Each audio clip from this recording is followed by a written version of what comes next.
and 7.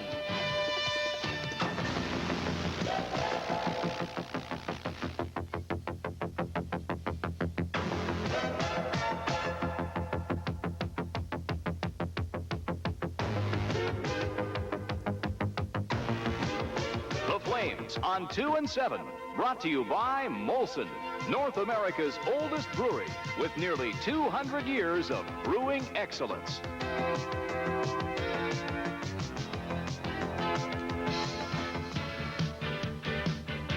The Calgary Flames road trip began Sunday at the Spectrum in Philadelphia. The Flyers would need just one to win, and this is it. Tim Kerr, who leads the league in goals scored, gets lucky on his 38th. The final, Flyers 3, the Flames, no score.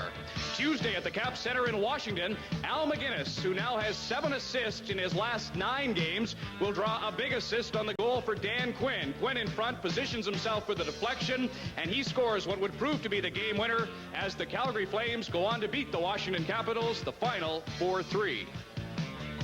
Well, it was a big win, and you know, everybody worked hard, and we wanted to turn this road trip around, and hopefully we can do the same thing tonight in Boston. And so tonight, Game 3 of a 5-game Eastern road swing from historic Boston Garden. It's the Bruins and the Flames. Good evening, I'm Ron McLean. It's the Flames' first and only visit to the Garden this season. I know it's a trip we always enjoy. Ed Whalen and John Davidson joining me on the telecast tonight. We've been forced to frequent the restaurants here, and now tonight, the treat is, of course, hockey. Just one previous meeting between the two clubs this season, the Boston Bruins won 6-3 October 19th at the Olympic Saddle Dome. A look at the standings in both divisions illustrates just how tough it has become. They have a saying here in Boston, you win 3, you're in first, you lose 3, you're in the cellar. They're currently third, 7 behind Quebec and Montreal. In the Smythe division, save for the Edmonton Oilers, it's also very tight. Calgary Flames are second with 41, 8 more than Winnipeg, 10 up on LA and Vancouver, and with 4 games in hand on the third-place Jets. Well, heading into tonight's game, Calgary 1 game below 500. They'd like to square that affair tonight. For the Boston Bruins, they've lost just 3 of 21 home dates, but 2 of those losses have come in the last 7 days, so they're hungry tonight. It ought to be a dandy. Live from Boston Garden, the Bruins and the Flames on 2 and 7. Friday on Falcon Crest, Robin races against time and the law, while accusations and unannounced arrivals cause tension elsewhere. Maybe what you really want is to have Richard for yourself. After all, it's no secret he's always had the hots for you. Is that why you married him? So we're going to be strong. And we're going to become a family again. Julia. It happens Friday at 7:30. Akai made this 70-watt audio system, but the Brick put an incredible sale price on it for their 66-hour marathon sale. It has a turntable, it has a tuner, an equalizer, a cassette deck, and matching speakers.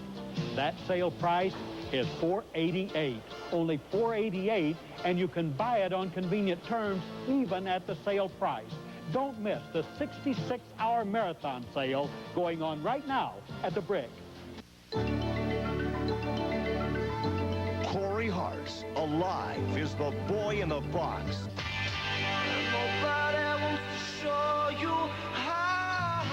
The hottest record is now the nation's most important concert event. Don't switch the blade on dances, no one can take away. Corey Hart, January 29, 7 p.m. in the Saddle Dome. Tickets at the Saddle Dome and all Bass outlets.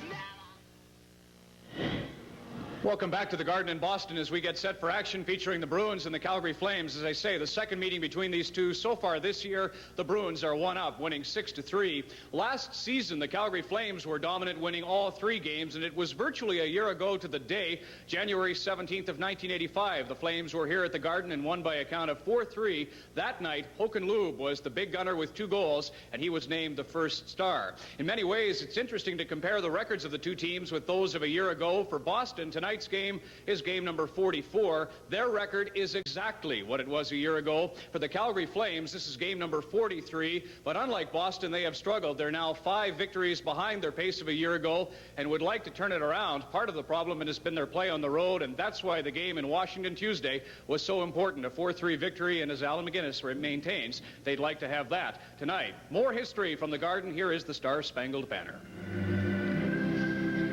Oh, say, can you see by the dawn's early light what so proudly we hailed at the twilight's last gleaming, whose broad stripes and bright stars through the perilous fight o'er the ramparts we watched were so gallantly streaming, and the rocket's red glare, the bombs bursting in air, gave proof through the night that our flag was still there.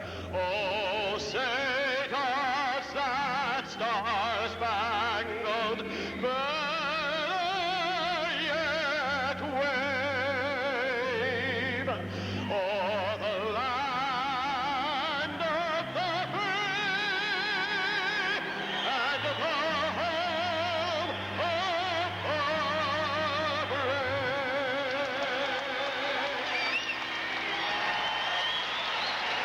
Hello, hockey fans. Handling the game tonight, the veteran Dave Newell in his 19th year in the National Hockey League. In goal for the Calgary Flames, the veteran Réjean Lemlin, 16 wins, 15 losses, 3 ties.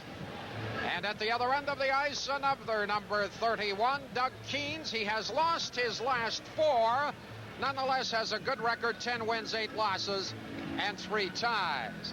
Linsman, Kluzak, and Crowder will start on the front lines for the Boston Bruins to get things underway. O'Connell and Bork. Right now, Dave Newell discussing things with the team captains, John Davidson.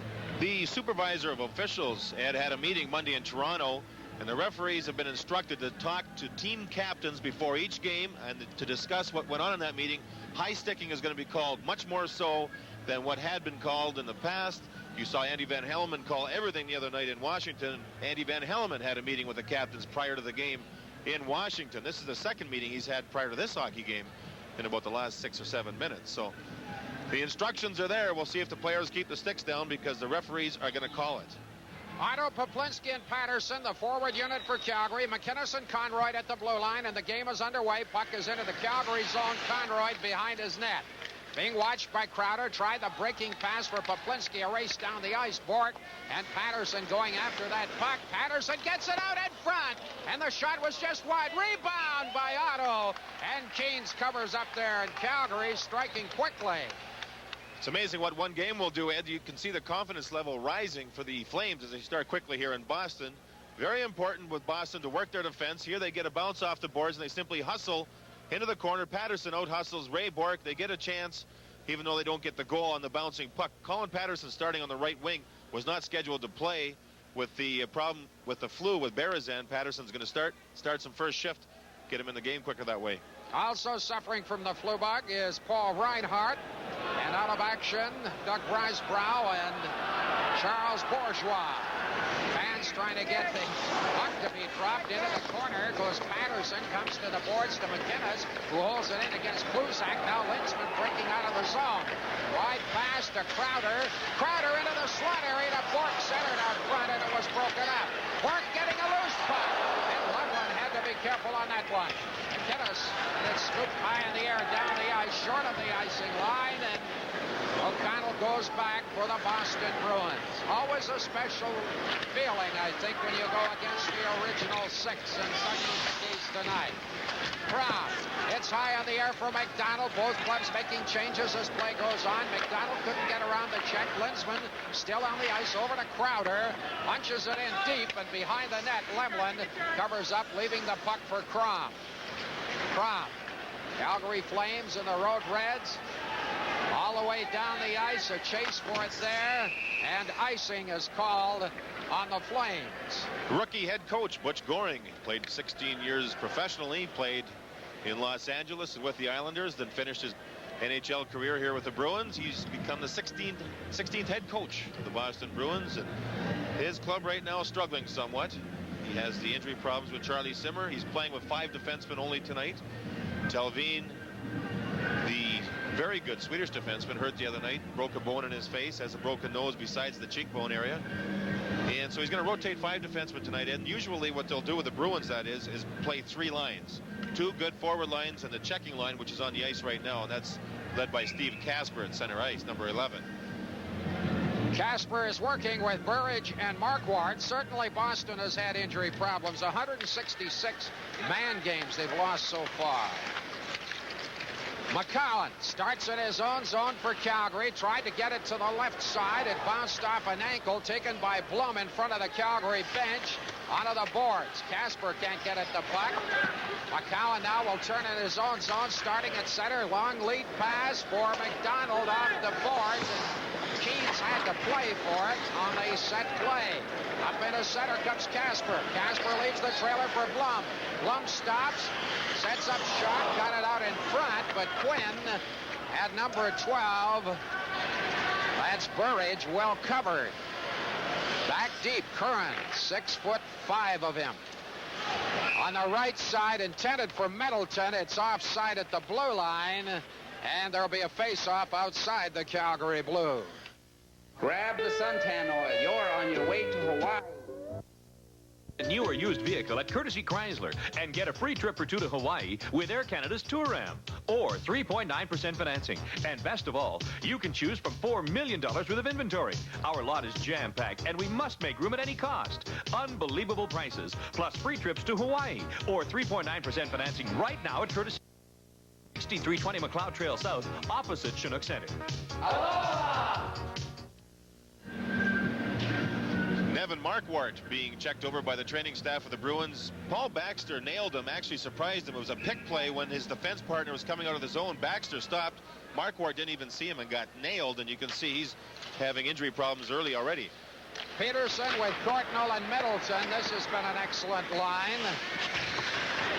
Lube up ahead, intended for Beers. Bork is back quickly to Middleton, who's looking for his 400th goal tonight. Long lead pass to Courtnall. Moving in, shoots, scores! And we got a fight going on at center ice right now. Curran and Tim Sheehy, or Neil Sheehy, excuse me. Ends up being more of a wrestling match than anything, but here we go, Eddie. The emotions are starting already. I'll tell you, this is fortunate for Boston that the whistle didn't go earlier and disallow the goal, as these two had squared off well. Courtnall was in on the breakaway. This, you can see blood at center ice again, so somebody's obviously cut. For Courtnall, a very important goal, I might add. This is the 8th game in a row that he has scored a goal, at least. Here's Sheehy. Now, Sheehy is cut right on the left eyebrow there. That's what the blood was from. I didn't see what happened. I was watching the play where Courtnall got the breakaway pass. What a pass by Middleton right up to center ice. 7 games in a row, he's got at least a goal. There you see the good pass, perfect pass, and he waits, actually loses his balance before he puts it in the net through the legs of Lemlin. And that's a big goal for Courtnall. He's playing the left side on the big line with Peterson and Middleton. The club record is 9 games in a row with at least a goal, and that's held by Phil Esposito. And he's now 1 away, Courtnall. Perhaps the less celebrated of the Courtnall brothers, I might add, of the National Hockey League. He was put on waivers just before Christmas. He's gone from the bottom floor to the top floor real quick. Oh, there might not be a goal here now. Now everything's starting to fire up here. they may have blown the whistle before Courtnall had put the goal in. The officials are in a conference, and the scoreboard now has gone back to 0-0. Maybe one of the linesmen who are just talking to Dave Newell had blown the whistle to blow the play dead. You know, Middleton's going to back up here to see how close it is to a two-line pass to start with. He backs up here. Now, if he's back behind the blue line, it's two lines. Look at the linesman right there. Right there. Now, there's the pass. And now it may be a two-line pass. If not, I'm not sure what it is. What a good little play Courtnall made here to slide it between the legs of Lemlin. But the face-off is back inside that blue line, so maybe he did call it a two-line pass. You know one thing, it's so darn loud in this building. Goaltenders especially have to be aware of that noise factor. You're not sure if you hear a whistle or not. You have to keep alert and keep playing the puck because you just don't hear things. This building is extremely loud. All of this happening at 2:21 of the opening period, and it's 0-0. They roll the clock back. Obviously, from the positioning, it was the two-line pass that was called. There's a look at Curran. He and Sheehy get 5 minutes each for fighting. The time of it officially, 2:21 of the first period. Play goes into the Boston zone. Some emotion already being very evident. Up to the blue line. McInnes breaks it up, drops it deep. Bork, who will spend at least 30 minutes of the game on the ice, steered it through. It's into the Calgary zone for Conroy behind his net. He is hit heavily. Loose puck on the boards. Down goes Hunter. And behind his own net, Conroy to Cavallini on the left side. Long pass into center, intercepted by Nienhuis. He and Passin occasionally seeing action, not very often. But into the center ice area, Derlego overskates the puck, comes back to Passin, and his shot is just wide. Bounces high in the air. Wilson is after it. As we near the 4-minute mark of the opening period, no score. Cavallini on the boards. Puck taken away by Derlego. Up ahead to Passin. Passin on the corner. The former Prince Albert Raider is knocked down. And back comes McCowan. McCowan into center. The long drive deflected rather crazily, and Keynes had to be careful on it. Back up into the center ice area for Passin. He clears it in, allowing Boston to make a line change. The Linzman line comes out with Kluzak and Crowder. Crowder bumped at the blue line by Big Otto, and the puck is out of play. And as a result of face-off upcoming, there is no score. Safeway's got it, more for you, day to day. Safeway's got it, showing we care in every way. Safeway's got it, working hard, doing it right, helping you more, we're part of your life. Safeway's got it, Safeway's got it.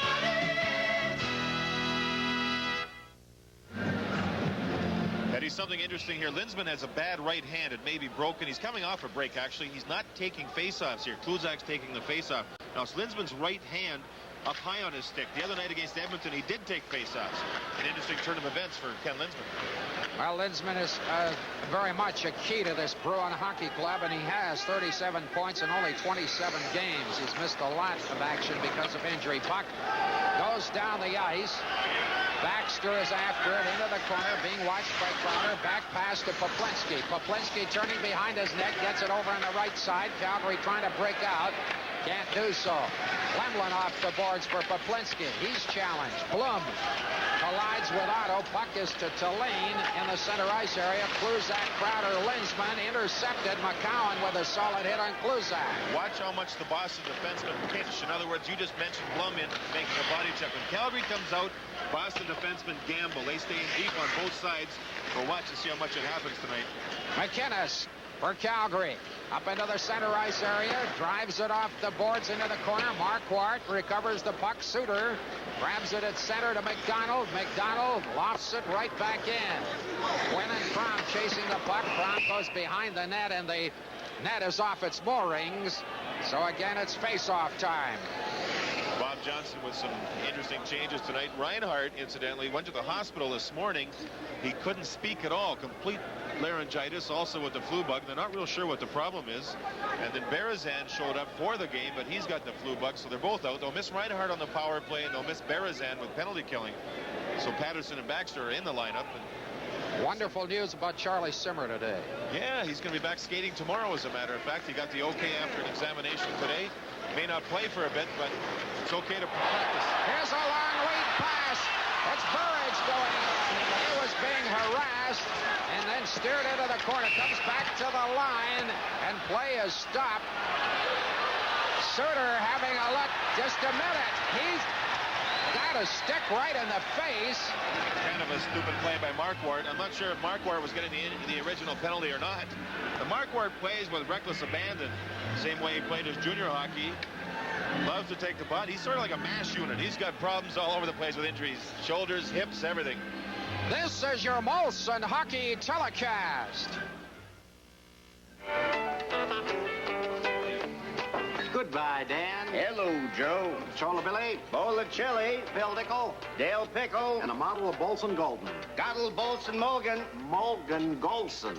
Golson Mogan. Molson Golson. Moslin Golson. The smooth one. Ah, Golson Bolden. Molson Golden. Smooth no matter how you say it. Golson Molan.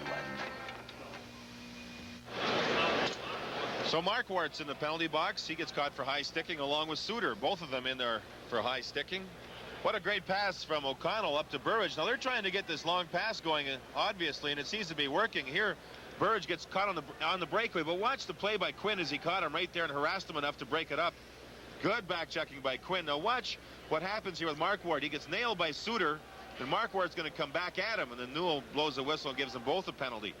But Marquardt's going to come right back to Suter a little later and just simply rub his glove in his face and say hello. Both of them in the penalty box. They're trying that long pass, Eddie, the breakaway pass up the middle. They've been pretty close on 2 occasions. Getting set. Play in the Calgary zone, right of Lemlin. Lemlin played very well in Washington in relief of Demore. Did you talk to Mark Demore? Well, I'll ask that in a minute. Court. Puck bounces into the corner out in front, and Middleton couldn't quite get it from underneath McCowan, and McCowan's going to get the lay of game.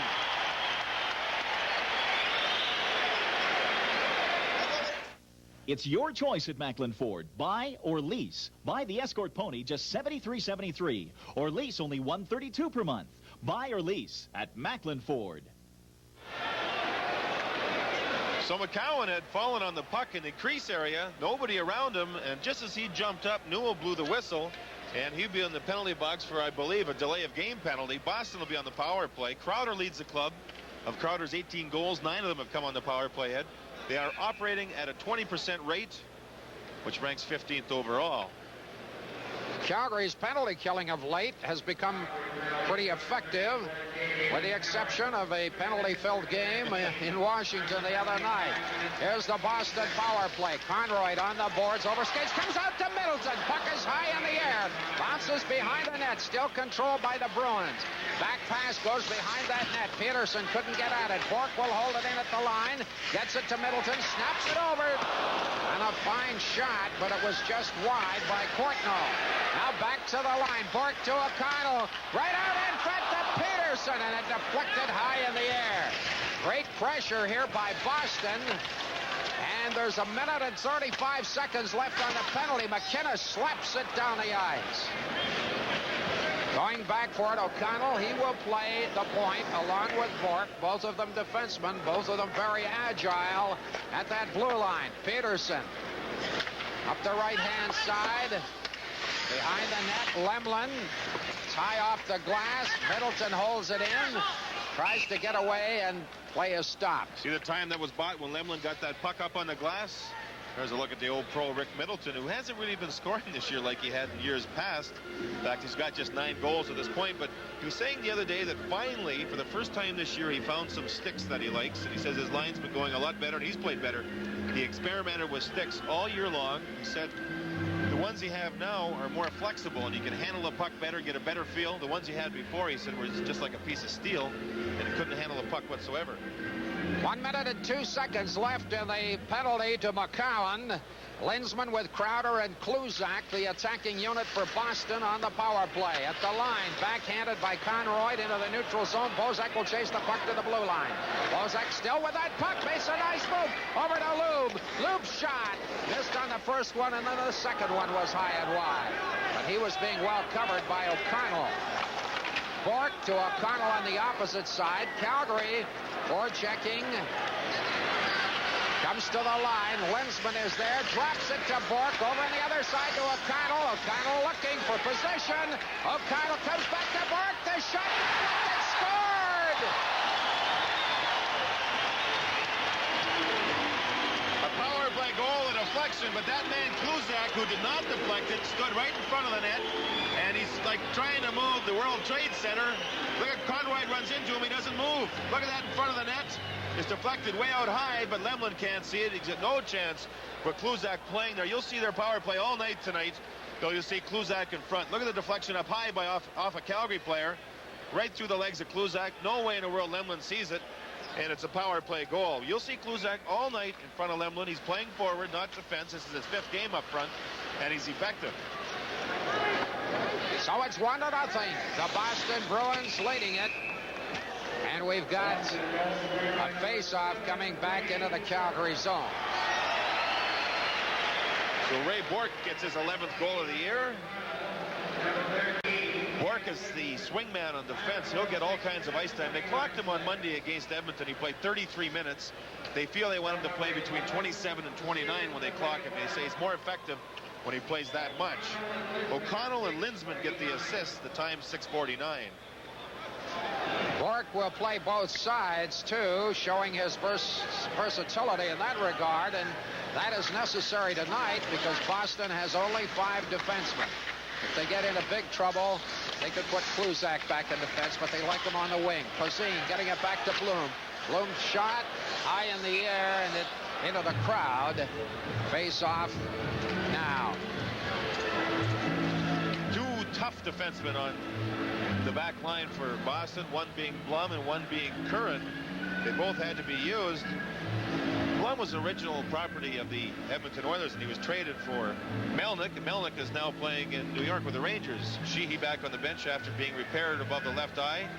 Sheehy incidentally had one of his bottom teeth chipped off when he was elbowed by Stevens the other night in Washington, so he's had a tough go of it in the last couple of games.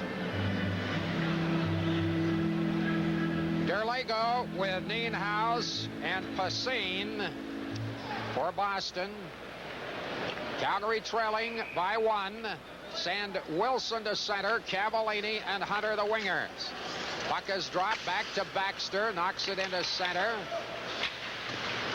Scooped right back in for McCowan. He's being watched by Derlego. Back to the line. Calgary on the attack. Cavallini in center. Drags in the puck. And lost control. Wilson scooping it through. Cavallini into the center against Tallene. Nienhuis on the boards. Bumped off the puck into center. There's a race for it there. Pacine with a breakaway. Pacine moves in and the puck taken away by McCowan at the last possible moment. And now play is stopped. Tell you what, a great play by McCowan is Baxter was in the neutral zone. He had the puck, and it was taken away by Pacine. Now, Pacine is a goal scorer, and a good goal scorer when he gets a chance. Watch the puck in the neutral zone. Baxter's going to have it, and he's going to lose it right there. Now watch McCowan turn the Jets on. A key again, he gets the puck first before he knocks the feet out. He got the puck first, and that's why, again, no penalty. And again, Lemlin has to do the jump over the old body trick. Watch as he steals it right there from Paul Baxter. Watch McCowan just turn it on. He's 2 strides behind him, cuts him off. Got a good angle, first of all, to cut across and cut him off, and broke up the play beautifully. Hey, that's almost 3 breakaways on Calgary already. Calgary fortunate that the 3 haven't resulted in goals. You mentioned Pacine being a sniper, all right. He averaged 60 goals a year in junior hockey over 3 years with the Prince Albert Raiders. No, he doesn't have his confidence yet, but when he starts to play a little more, Right. get stronger, put on 20 pounds of muscle, too. He's much stronger physically than he used to be. Face-off is to the right of Lemlin. 1-0 Boston loose. Out front right now. That shot by Bork was just wide. It was a bullet behind the net into the corner. Crowder after the puck. Chases it behind the net. Linsman after it there, and now it's cleared into the center ice area. Patterson couldn't get at it. Crowder at the blue line. Puts it to the corner. Conroy steps away from a would-be check. And up into the center ice area comes Patterson. Long lead pass intended for Poplinski down the ice. Keys will play it behind the net to the opposite side. Kluzak coming back. He gives the puck away to Poplinski. Poplinski going to the corner. Put it out in front. And Patterson couldn't get wood on it, really. Into the corner. A scramble. Otto trying to get loose. Crowder coming out for Boston. Opposite side. Gets the return pass in front of the defense over to Kluzak. Crowder in the corner. Shoots from a tough angle. Was nowhere near the net. Otto up ahead for Patterson. Patterson turns. Can't retrieve the puck. It's cleared down the ice. And O'Connell goes back. Both clubs make changes while play continues. Up into center for Peterson. Middleton chasing against Suter. Suter falls heavily. Puck, he's all right, though. Into the corner, the opposite side. Courtnall behind the net. Cleared by Quinn to the blue line, but not across. Quinn retrieving the puck once again to Suter. Up into center for McDonald. Topped off his stick. Fromm fires at the length of the ice. Now up into his zone, into the neutral zone, rather. It's Peterson on the right side, intended for Middleton. A little too far ahead of him. Middleton will chase it, put it out in front. There was nobody there. Suter. Blum can't hold it in at the line. Comes up into center. Suter after the puck, going in with McDonald. Suter put it on the short side. Quinn turns behind that net. Still with possession, out in front of the net. And it crossed the goal mouth with no harm done. Lead pass for Courtnall off the boards, and it's sticked away by Réjean Lemlin. We're nearing the 10-minute mark of the opening period. It's 1-0 Boston. Here's 2-on-2 as Beers comes over the line. The shot! Oh, and Keynes just got a pad on that one as Eddie Beers let it go. Now the opposite side, and that long drive was taken by Casper high and wide. That shot by Beers may have been the first shot on goal for Calgary this period. They had a couple of chances early, but I don't think they had a shot. Bozak couldn't get past the blue line. McCowan does. McCowan into the corner.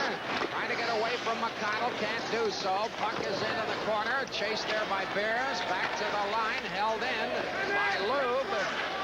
Still into that corner. A scramble for it. Beers put it across the net. And back comes Burridge up into center to Casper to Marquardt. Marquardt into the corner. It's all tied up by McCowan.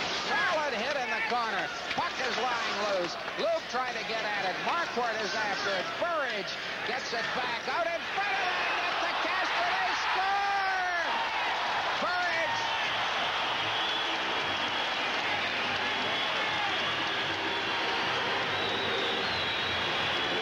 Well, this line for Boston, not a big line, but they seem to beat Calgary to the puck. They're doing the job. Marquardt, Casper, Burridge, not one player very big. And look how McCowan gets caught out of position by trying to block the shot. Rebound. Look at Burridge. He gets to the puck first. He moves it back. Look at them hustle. Look at the Bruins hustle. Beat the Flames to the puck every time and finish it off with a goal. This is a line of very small players, and that's a big goal for them. And you know, Calgary in the last 15 games has scored the first goal of the game just 3 times. That's all. That's 12 times. In the last 15 games, the other team has scored the first goal. It's now 2-0 here for Boston. Nienhuis behind the net. Challenged by Conroy. Puck is lying loose. Nienhuis chases it to the opposite side. Curran with a check on Hunter, and the puck skittered loose to the center ice area. 2-0. The Boston Bruins leading for Burridge. That was his 7th goal of the season. Big Curran goes back. 6'5", 215 pounds worth of him. Hunter at his blue line to Cavallini. Back pass to an open wing. Back is Bork. Steered it to center, and play becoming a little bit ragged at the moment. A chase for the puck. Keynes playing it off the glass. Hunter holds it in. Cavallini has it to the opposite side, and Bork will attack. And he's jammed by Cavallini. Wilson with the puck. Wilson moves out front, trying to get through the 5-hole, and Keene stopped him. Back to Suter. Suter's shot, but Keene's could see it all the way. Now a breakout, 3-on-2. Here's Derlego to Passin and Otto, and it's stopped at the blue line. You're watching the Flames on 2 and 7. Since Chrysler introduced the Magic Wagon, there have been a few attempts at imitation, but only Magic Wagon has front-wheel drive, and that makes for lots of room inside without it being a gas guzzler. Unlike the competition, Dodge Caravan and Plymouth Voyager are back for 5 years or 80,000 kilometers. Even after we showed them how, they still didn't get it right. At Chrysler, we just want to be the best. Well, Eddie, the Flames are building themselves an awfully deep hole, or digging themselves a hole. They get caught now for too many men on the ice. They've already given up a power play goal, and they're down 2-0 here in the first period. Must have been a line change. It was right near the Calgary bench. I think Otto comes off and touches the puck. And that meant too many men on the ice. Let's see if we can count the players and see if there is too many men on the ice. The dark colored uniforms, there's 4 players right there. 5 with Lemelin, so we've seen 5, or we know of at least 5 now. Let's take another look and see if we can spot the other 2. Look over where Derlego moved the puck. 6. We only saw 6, but obviously the linesman saw 7. Into the corner. Puck bounces high. O'Connell bumps with Quinn. A real scramble. Boston looking very aggressive. Kluzak against Quinn on the board. Cowan jammed his way in. Back to O'Connell at the line. O'Connell moves into position. Gets it over to Tallene. Back to Tallene. Tallene looking. Back to O'Connell. Then on the outside, out in front to Crowder. And a good save by Lemlin. Puck comes loose, and it's knocked down the ice. Again, we have to mention Kluzak was on the ice, and he is a tree. It's tough to move. They make a quick change here. About 50 seconds into their power play, they make a line change. Calgary down by 2-0. They can hardly afford another one. Puck down the ice. Peterson centered it. Back comes Sheehy for Calgary. Sheehy on the left side for Lube. Puck got ahead of him. And Bork covers up for Boston. Up into the center ice area for Courtnall. Courtnall tried to get it in front of the defense. Couldn't hang on. O'Connell hangs on. Bork with Lube chasing him. Going into the boards, and the puck was grabbed off by Bork. Lube sticks to him.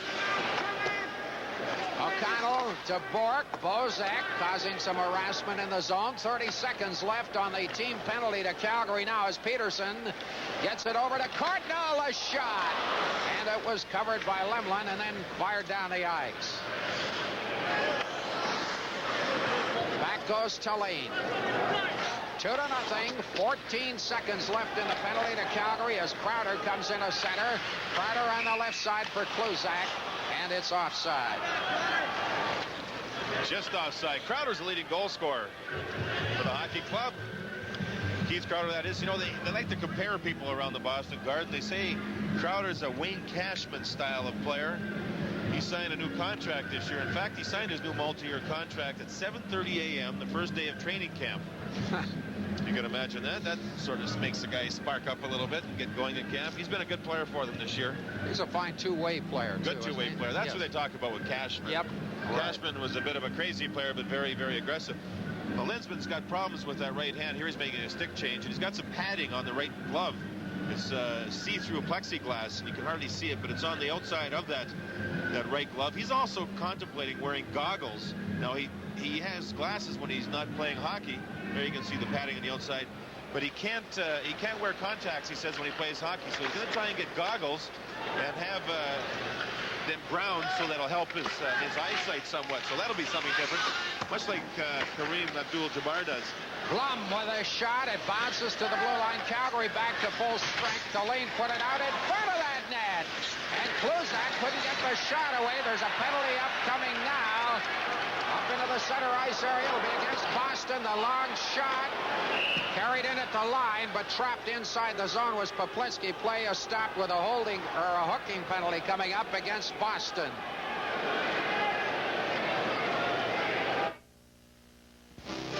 3rd Annual Molson Arena Cross, Saturday, February 8th, 7:30 p.m., Olympic Saddle Dome. The Yanks, featuring Jim Take No Prisoners Tarantino against Canada's best, led by defending champion Ross Rollerball Peterson, fight for the gold in wheel-to-wheel warfare over an all-new barbaric battleground known as the Widowmaker. One night only, Saturday, February 8th, 7:30 p.m. Tickets at all Bass and Saddle Dome outlets. The 3rd Annual Molson Arena Cross, presented by Fabutan and Channels 2 and 7 in association with Bo Cycles, Calgary Suzuki, and the Calgary Sun, a Brimstone sports event.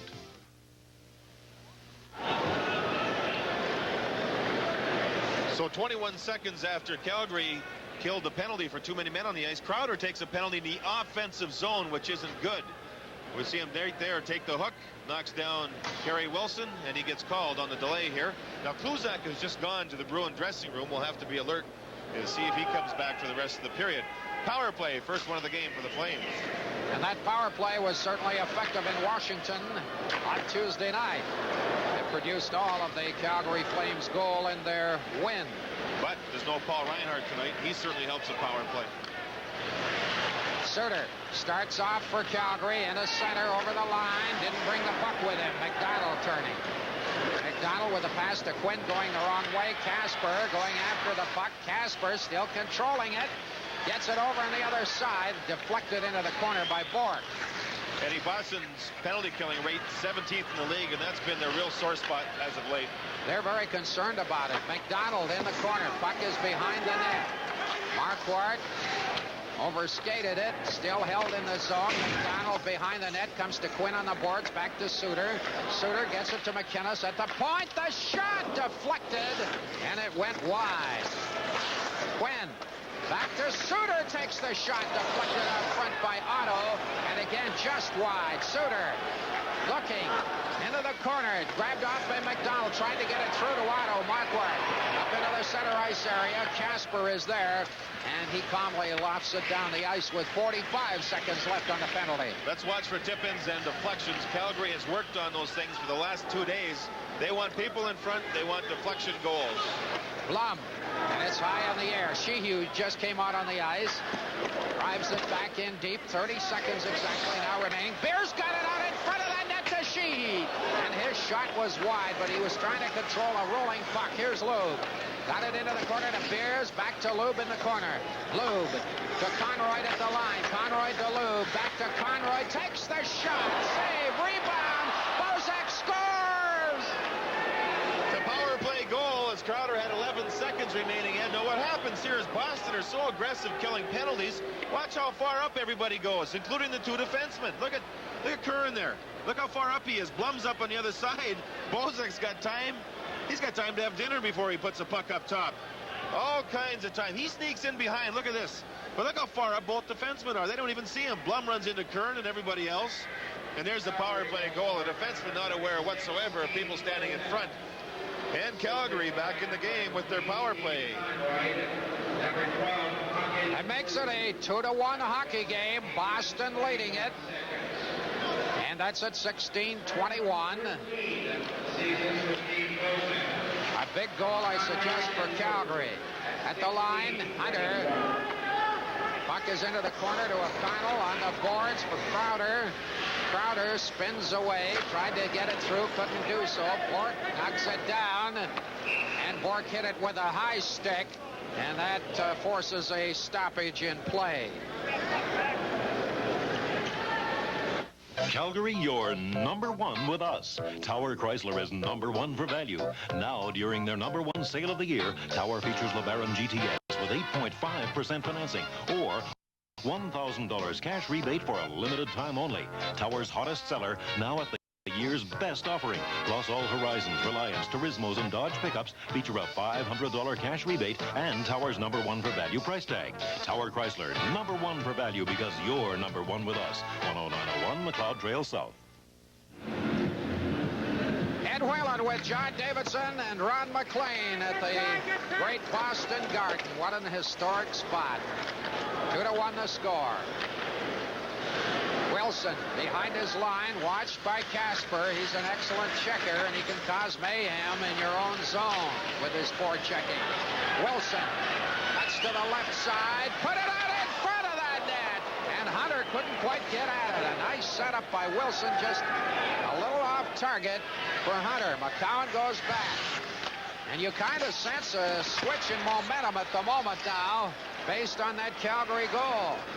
Wilson still controlling, got it through to Patterson, works his way in, backhand, and Keith's covered up on the short side. Conroy takes the shot, knocked down in front of the fence. Boston trying to get organized. Peterson on the left side. Burridge couldn't get away. Back comes Patterson, rink wide to Conroy. Conroy feeds it behind that net. Keens takes a swipe at it. Burridge going with Patterson into the boards. Patterson, and that shot by Conroy, handled by Keens. Marquardt in the center ice area. Boy, he is hit by Poplinski, and off go their gloves. Oh, Poplinski doing a little tattoo job there initially, and Marquardt can't seem to get started. Well, two different sized players here. Marquardt's a gamer, though, but he continues to find himself in these situations. He's one of those guys that's like a burr underneath the saddle. Just irritates and irritates and irritates the other teams until something happens. 2:05 remaining in the first. 2-1 Boston. Come on, Albert, you're young and alive.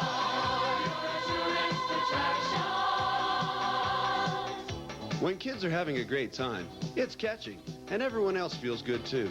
So when someone smiles at you, pass that good feeling on. Come on, Albert, you're young and alive. You're a tourist attraction. You're a tourist attraction.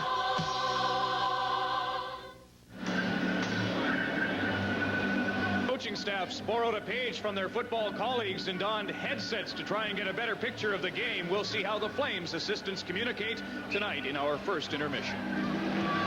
Well, that should be fun to watch, Eddie. Both assistants very, very knowledgeable with the game, and they never seem to get the respect that they deserve. Everybody hears about the head coaches. Nobody ever hears about the assistants. So 6'3" Jim Poplinski and 5'10" Marquardt get at it. Look at the stick from Marquardt, and you can see why Poplinski had reason to be upset. Here they go. Marquardt always finds himself in that position and always gets himself into trouble, but Poplinski ends up with the extra 2 minutes and penalties. Two majors, Marquardt and Poplinski, but an extra minor going to Poplinski, so Boston again taking over with a power play. Poplinski's extra minors for roughing. Other than that, they both had 5 minutes for fighting. Don't forget, Boston already have a power play goal. The second goal by Burridge is the first game in 3 that the Flames have given up an even strength goal. Every other one that they've given up has either been a power play goal or a shorthanded goal against. There was one shorthanded goal against in Philadelphia. 2 minutes and 5 seconds remaining in the opening period. 2-1, the Boston Bruins are leading. Back deep, Bork behind the net. He and O'Connell sort of huddle. The puck left for O'Connell. Gets it to Bork. Left side, Bork drives it around the boards. Peterson can't hang on to it. O'Connell's got it, however, to Bork, to O'Connell in the slider, in the shot. And the puck just skittered out in front. Lemlin made the initial save, but it was in a dangerous area on the rebound. And he was able to see that a little bit because Kluzak has gone off the ice and he's not on the power play now to screen him.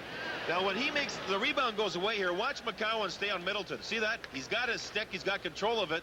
He's unable to put it in the open side. That allows Lemon to reach back and grab the puck. McCowan on top of Middleton really helps. Otherwise, it would have been 3-1 for sure. We've seen a very aggressive McCowan, I would suggest, in both Washington and in Boston. He's a much better player when he's aggressive. Face off to the right of Lemlin. 1 minute, 37 seconds left in the penalty. Comes back to Bork. Bork tees it up, goes into the corner, intended for Middleton. Back pass by Peterson. Took the backhand drive, and Lemlin handled that. Bozak with Lube. Bozak in center, wastes some time, makes a good move. Then the puck is into O'Connell behind his net. 2-1 Boston leading. 1:15 remaining in the Calgary penalty to Poplinski, the minor that is. Puck is cleared down the ice. Keens will play it as Lube does a little eyeballing with him, and the puck is off the boards. Change is being made as Boston continues. Bork over to Middleton, out in front, intended for Peterson. Couldn't get the shot away. He had Lube all over him.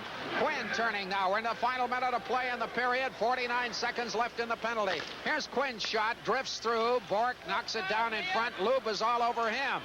Linsman, who's just come on the ice, turning now for Boston. Linsman, excellent skater, comes in a to center. Checks in at that blue line. Still controls the puck. Gets it back to Pacine, who came on the ice. And McCowan knocks it down the ice. Pacine is on the ice playing the left side. That's where Kluzak would have been. He's filling in the hole. 20 seconds left in the penalty. Crowder at his own line gets it on the left side. And a great roar from the crowd as defenseman Tallene went down. But no penalty call. Lensman, 7 seconds left in the penalty at the blue line. Over to Pacine, the shot. And Lemlin had to be careful on that one. Comes back to the line, held in, and deflected into the center ice area by Quinn. Penalty's over, and the period is over. And so the score after one period, Boston 2, Calgary 1.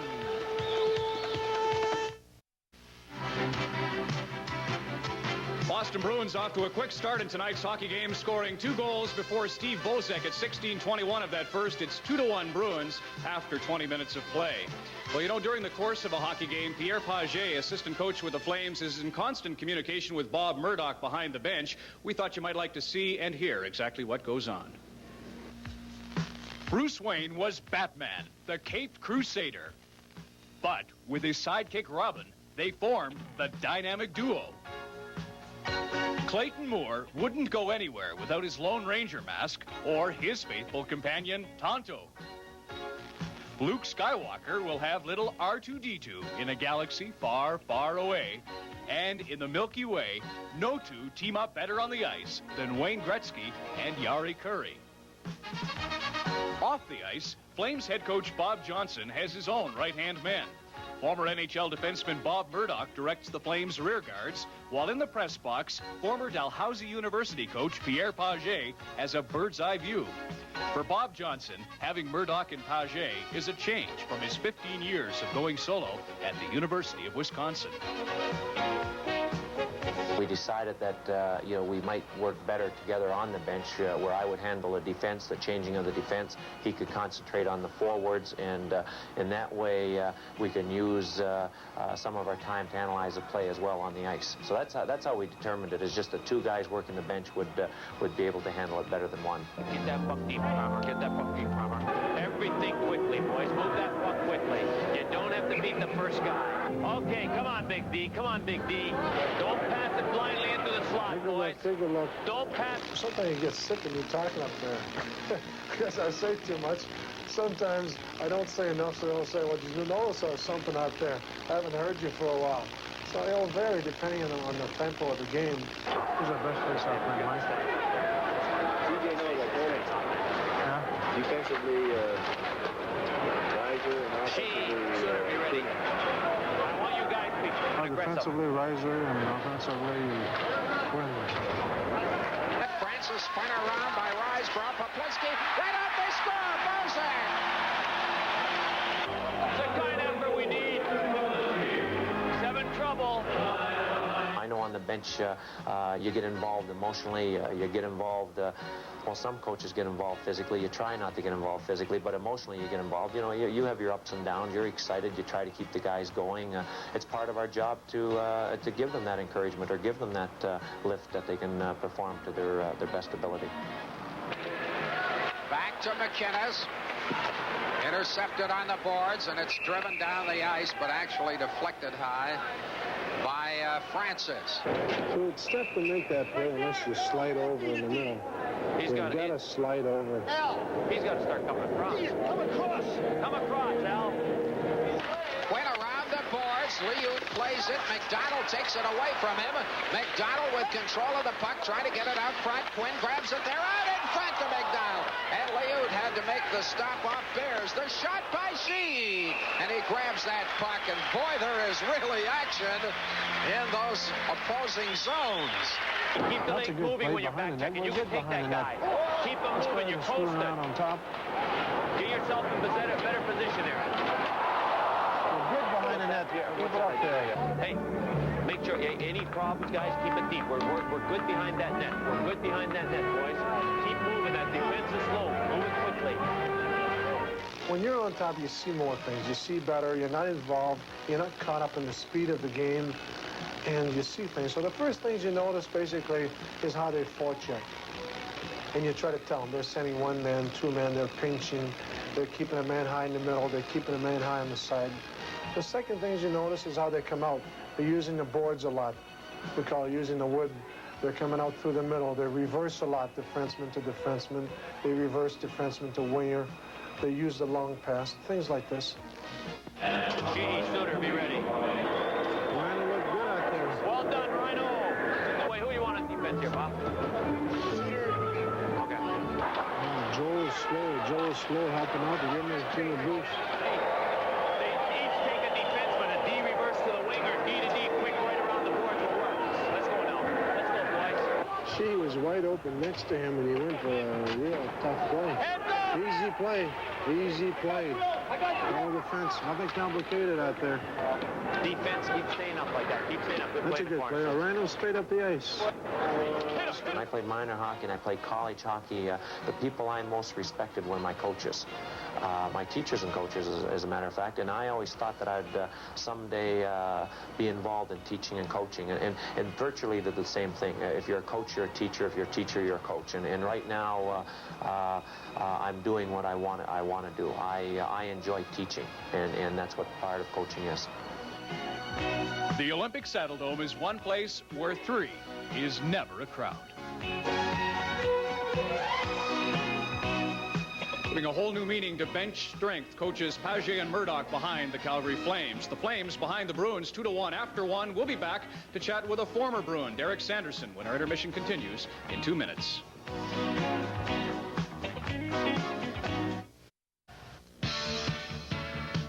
Here at the Garden, it's 2-1 Boston at the end of one period of play. There is one other game in the NHL tonight. It's at the Bet Center in Bloomington, a key Norris Division battle. St. Louis and the North Stars scoreless in the first period.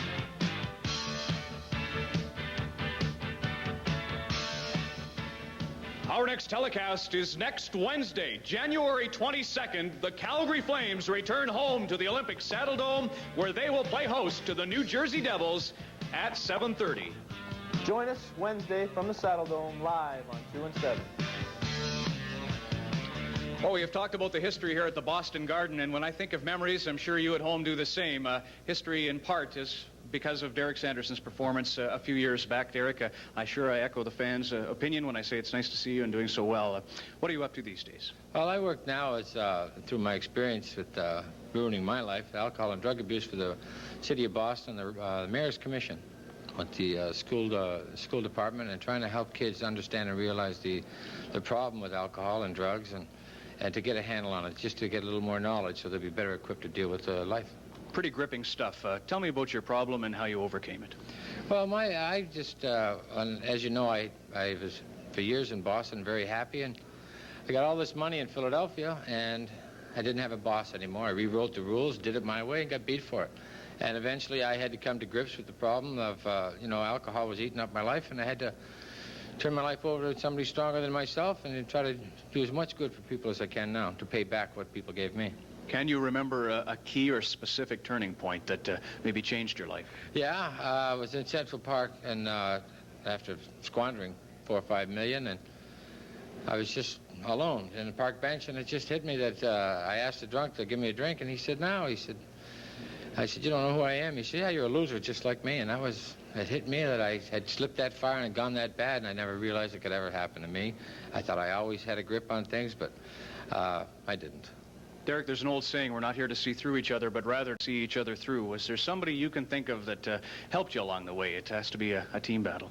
Well, Bobby Orr was the first one to recognize the problem. He got a hold of me in Chicago and put me into a hospital, and he tried as best he could, and he tried a couple of times, but it's a long process. It's a tough process. I never realized I was as bad as I was. I let a lot of people down, but now I'm getting back on my feet, and everything's fine. Now I haven't drank in 5 years, and I've been working with the Mayor's Committee, and so everything's working out fine. But the National Hockey League stayed with me. The Players Association backed me. It was the loyalty there, I could never repay that. Tell me about your duties now with the Mayor of Boston and what specifically that involves. Well, it came about, there is a problem. In the major cities with the school systems, with the cocaine and the drugs and the stimulants and the chemical way of life. And the problem was never evaluated by anyone. I was always guessed, professionals guessed at it. And the mayor chose me, and he had the courage to do so, which is, you know, to his credit, to go out and assess the situation in the school. So I went to over 100 schools, and from the 7th grade up to the 12th, and talked and discussed it with the students and put an assessment together of where the problem really lay.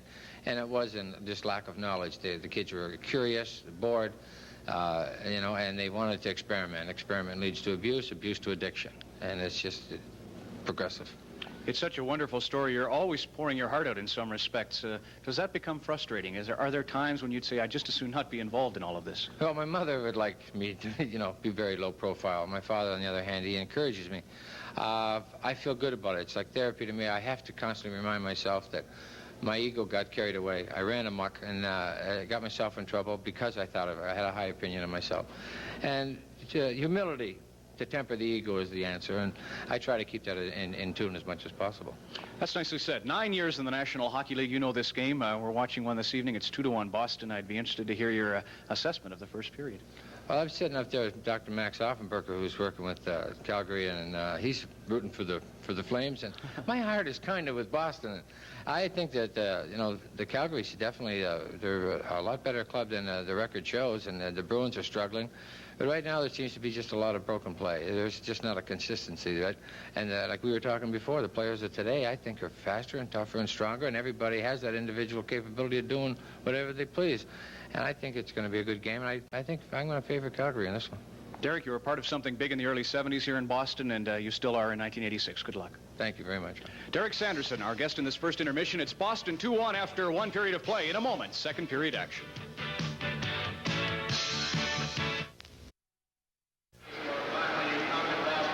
Getting set for the second period. 2-1 Boston, leading the power play goal by Bork from O'Connell and Linsman. Then Burridge on an even strengther from Casper and Markwart. Calgary getting their goal on the power play. Bozak from Conroy and Loop. Shots on goal. The Bruins 9, the Flames 8.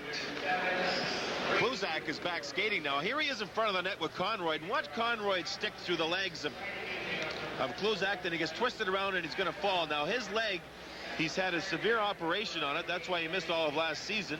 He's come back on the ice head for the start of the second period, and he's skating around, but as he was skating around, he was flexing the right leg, flexing the knee joint. There you see him testing it again on the bench.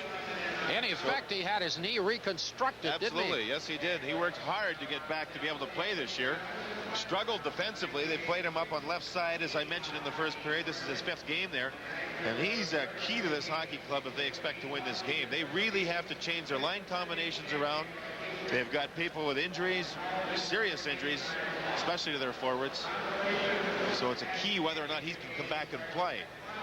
We do know that the Flames and Moncton are watching this hockey game. That might be interesting tonight in that, well, one part of the team might be on one side of the room and one on the other. Well, Calgary, the Flames share a farm team at Moncton with the Boston Bruins. Exactly. So they have members of both teams playing on the same club in the minors.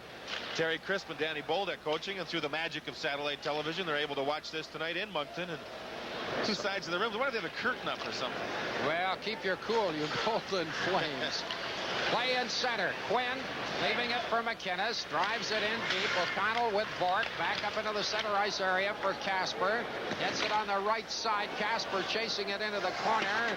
Behind the net, it's Burridge trying to gain control of the puck along with Quinn. McDonald takes him out of the play. High in the air. Puck comes to Crom in center. Crom on the left side. Moving into the corner. Bork in ahead of him. Around the boards. Into the slot area. And returning to the attack is Passin. Long lead pass intended for Casper just ahead of him. McDonald. 2-1. Boston leading the Calgary Flames. Opening minutes of the second period. Middleton to Peterson. They're making changes as play continues. Peterson drops it back to the line. And the shot by Courtnall handled relatively easily by Lemlin. Oakenloop starting back for Calgary on the right side. He's checked off the puck. Peterson drives it in. Courtnall chasing along with McCowan. Courtnall behind the net. Put it right out in front from Middleton. They jam at that puck. And it's underneath Lemlin. A couple of chances, and Lemlin got smart, spread himself out on the ice and made the save. Baxter was there with Peterson. I believe Bozak had come back, and he was on top of Middleton, and they couldn't get a real quality shot back at Lemlin. Baxter was right on top of Peterson, had him checked out quite well. Lemlin made the save twice in his own zone. Boston loved the forecheck. Sometimes they'd send 3 people in. Here, Courtnall centers it. Now watch the checking in front, because Lemlin's going to make the saves. Bozak's going to come back, and there you see Baxter staying right on top of Barry Peterson. Kluzak now coming on the ice to take a regular shift. He's a real key because Linsman needs some muscle on the line. Linsman, of course, can stir the emotions up himself. Kluzak adds that muscle to Ken Linsman's line and makes Linsman a better player. Crowder in the corner, the leading scorer for Boston. Puck goes behind the net. Sheehy is there. Sheehy attended Harvard University right here. Up ahead into center for Cavallini, and it's offside.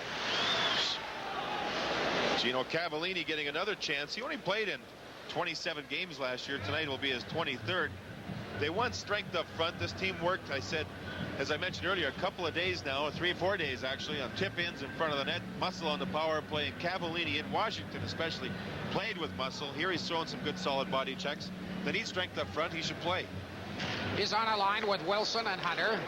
Suter up to Cavallini. Cavallini, the shot into the corner. Chasing it there. And a pile up in the corner. A couple of checks being thrown rather heavily. Cavallini, there's a penalty being called here. And it's against Cavallini. A police car's transmission takes a brutal beating. So when transmissions fail, they've got to be better than fixed. They've got to be rebuilt to perform like new. That's why so many police departments go to AMCO, because AMCO wrote the book on transmission repair. Police can't take unnecessary risks. Should you? Go where you know it's better than fixed. It's AMCO. AA MCO. Cavallini in the corner. He and Hunter go right into Tulane, and he gets caught for boarding. He was the second Flame to go into the corner. Now watch. Right there, Hunter's with him. In goes Cavallini, and smack right into the glass. A heavy body check. Newell sends him out for boarding. Boston's 1 for 2 on the power play in this game. And leading 2-1 in the hockey game. Conroy with possession. The long drive. Keynes handles it. Bork behind his net. Bork turns away, being watched by Quinn. Getting things organized. Linsman comes up into center. Linsman at that blue line stops, gets it to left side to Kluzak. Kluzak leaves the trailer. Off the boards for Crowder. He's jammed out by Patterson, and Patterson relieves the pressure. Puck going down the ice for O'Connell. 1.5 minutes left in the penalty. Eddie, there could be a pretty good battle between McCowan and Kluzak before this penalty's over. McCowan just took him into the boards a minute ago. 2 big, strong players. Bork on the right side, held in by O'Connell. O'Connell back to Bork. He has trouble controlling the puck. Got it through, however, behind the net for Kluzak. Kluzak back to the line. O'Connell, Bork. Bork looking, back to O'Connell, takes the shot. And the save by Lemlin, but there was quite a jam up in front of the net. Still control, back to the line. Crowder over to O'Connell. Crowder with the puck again. Put it behind the net for Linsman, who's lost his helmet. Loose puck lying loose. Out in front of that slot area. And Lube will break away for Calgary. 3 men back. Lube elects to drive the puck down the ice. Now 40 seconds left in the penalty to Cavallini of Calgary. 2-1, Boston out front. Power play. Bork into center. Bork comes over that line, drives it high off the boards. Quinn waits with O'Connell. O'Connell on the boards. He is bumped. Peterson tried to get at that puck. Peterson still controlling it behind the net. Peterson looking back to the line to Bork. The shot and a good save into the slot area. Peterson back to O'Connell. O'Connell takes the shot. Middleton couldn't steer it through, and it's cleared down the ice. Ray Bork has that ability to move as he shoots the puck. That last shot, he backed up, Eddie, created a better angle, so the shot wouldn't be blocked by somebody. He's got just a great shot from back on the defense. O'Connell to Peterson. Calgary back to full strength. Peterson into the corner to Courtnall. Courtnall jammed it off the boards. Cavallini, who's just come on the ice, Starts it off to Quinn at his own blue line. Gets it over to Suter. Suter on the left side. Suter in front of the defense. Tried the shot. Blum had him well covered. Quinn tried the center. Couldn't do so. Back at the line. Bouncing puck down the ice. McDonald will retrieve it. We're nearing the 5-minute mark of the second period. And it's 2-1, Boston leading it. Portnoy coming into center. Pretty well by himself and stopped by McDonald on a good check at the blue line. Casper returns. Went off the ankle. Back into the center ice area. Tallinn. Curran on the right side. Puck is high in the air. Off the boards to the glass. McDonald trying to get the pass. Tallinn. Tallinn goes down. Play goes on, despite the roar of the crowd. McDonald is jammed on the boards, and Calgary's starting out. Up into the center ice area comes McInnes. McInnes on the left side, intended for Crom. It's ahead of him. Back behind the net, played by Keynes, and Burridge will come back for Boston. Burridge with Casper. Comes across the line, put it out in front of that net. It went off Casper's skate, but Lemlin saw it coming. Into the corner goes McInnes against Burridge. Curran holding it in at the line. A scramble for the puck there. Curran has to retreat, leaves it for Passin. Bork turning for Boston on the right side, open wing, and it's knocked down the ice, and there's going to be icing here. No, Keynes had to make the play, so the icing is waved off. Meantime, we've got a stoppage in play as Bork in the corner has a little eyeballing with Eddie Beers.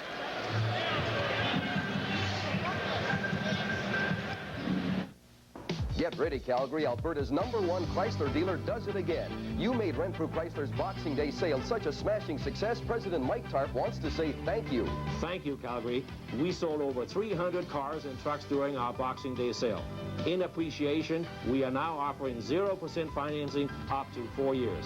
Incredible but true. Choose from any LeBaron GTS or K-Car and pay absolutely no interest. But hurry, this offer ends Saturday. Only at Renfrew, Alberta's #1 Chrysler dealer. You might wonder about a face-off in the center ice area. The whistle was blown for no reason. False alarm. Now the shot by Hunter. Keynes just got a pad on that one. Into the corner for Wilson. Oh, McCown, a big drive, and Keynes makes the save.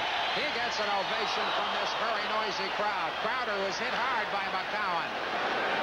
Back to the opposite side. Cavallini jammed on the boards. Things getting very physical. McCown leaves the puck at the line, and it's offside at that blue line. Well, ever since Pete Peters was traded for Pat Reagan, Doug Keynes, supposed to be their #1 goaltender, hasn't really played that well. In fact, you had mentioned Eddie had lost his last 4 starts, but he's been sharp here. Watch 2 good saves. That one's off Hunter, though. He moves around, and McCowan moves in from the point, and Keynes has to react, get out there, tries to stay on his feet, makes a real good save. Look at that close-in drive by McCowan. Then McCowan, who's playing very physical, got back into the play and nailed Crowder. McCowan trying to do things at both ends of the ice, and he's doing well. Gerlago at center ice. He sees very limited ice time here. They're rather disappointed with him in the Bruin camp since the trade for Fergus with the Leafs.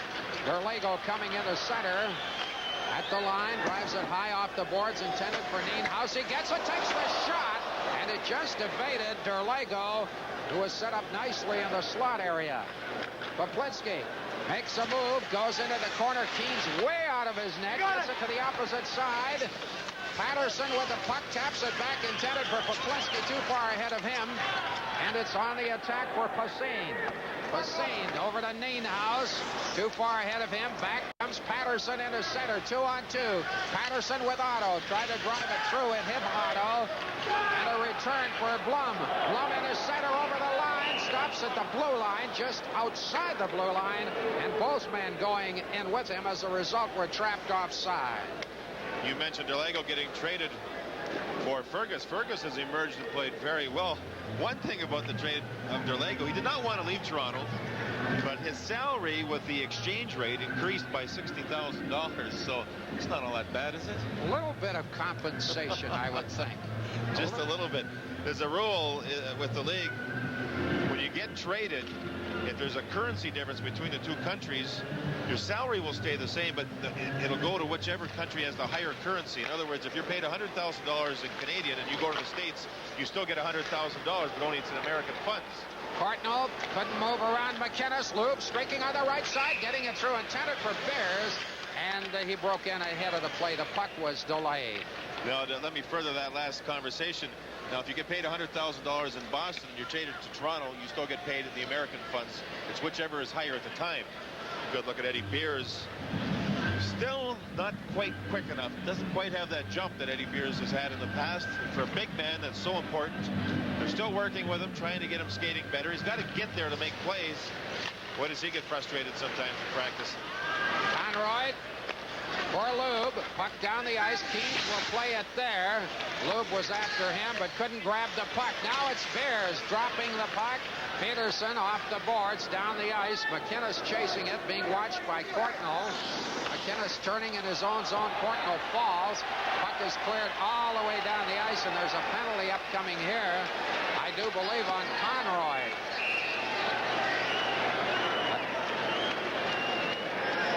This is your Molson Hockey telecast.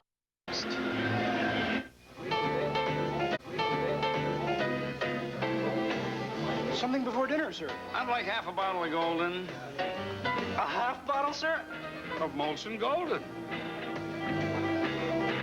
Howard, you won't believe this, but there's some weirdo over there who wants a half bottle of Golden. And this gentleman would like the other half. Sir, would you like the top half or the bottom half? You're smooth, son. Smooth as golden. So Steve Conroy gets Calgary's second penalty of the second period. Al McInnes had the puck behind the net. He had a little trouble trying to control it. Watch Conroy try and slow up Courtnall behind the play. He put a stick in there. Courtnall goes flying in the air. It was either interference or tripping. He got called for tripping. Boston 1 for 3 now on their power play. And that one goal was on their first opportunity, with Bork doing the honors. Quinn is knocked down as he tried to break past O'Connell. He looks fleetingly at the referee, does Quinn, but gets no call. Now up into center. Lensman at the blue line, turned around. McCown loses possession. Patterson tried to get it out, couldn't do so. O'Connell will hold it in. O'Connell looking for Kluzak, comes back to the line to Bork.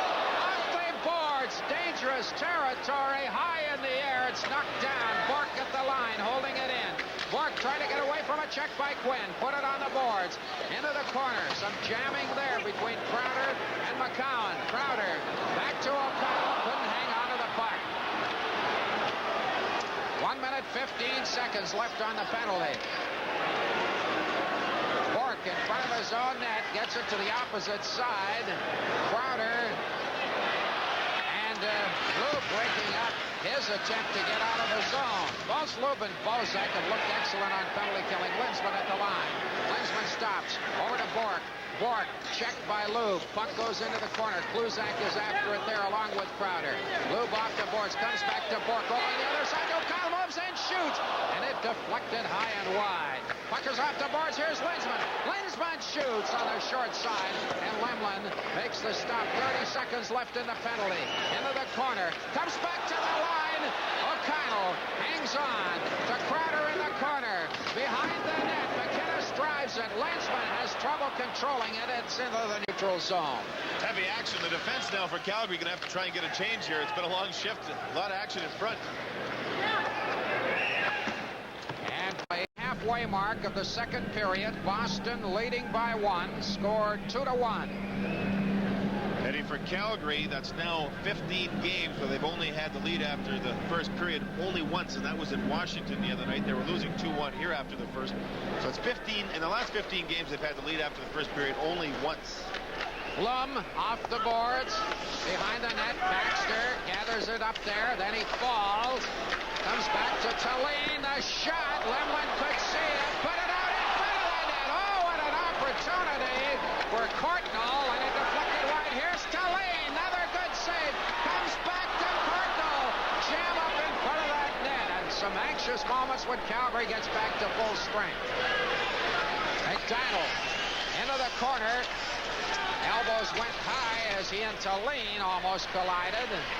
Blum on the right side for Middleton. Middleton trying to get it through. Can't do so. Courtnall recovers, however. Gets it back to the line to Tallene. The shot. Rebound.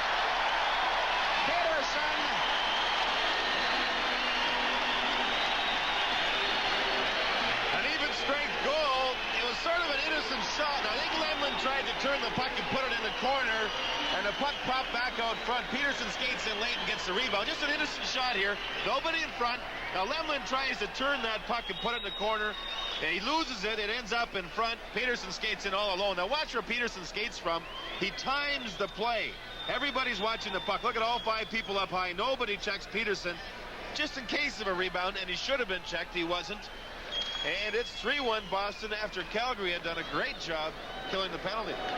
Barry Peterson, the former Victoria Cougar. And it's 3-1, as John Davis had mentioned. Boston out front. Calgary badly in need of a goal.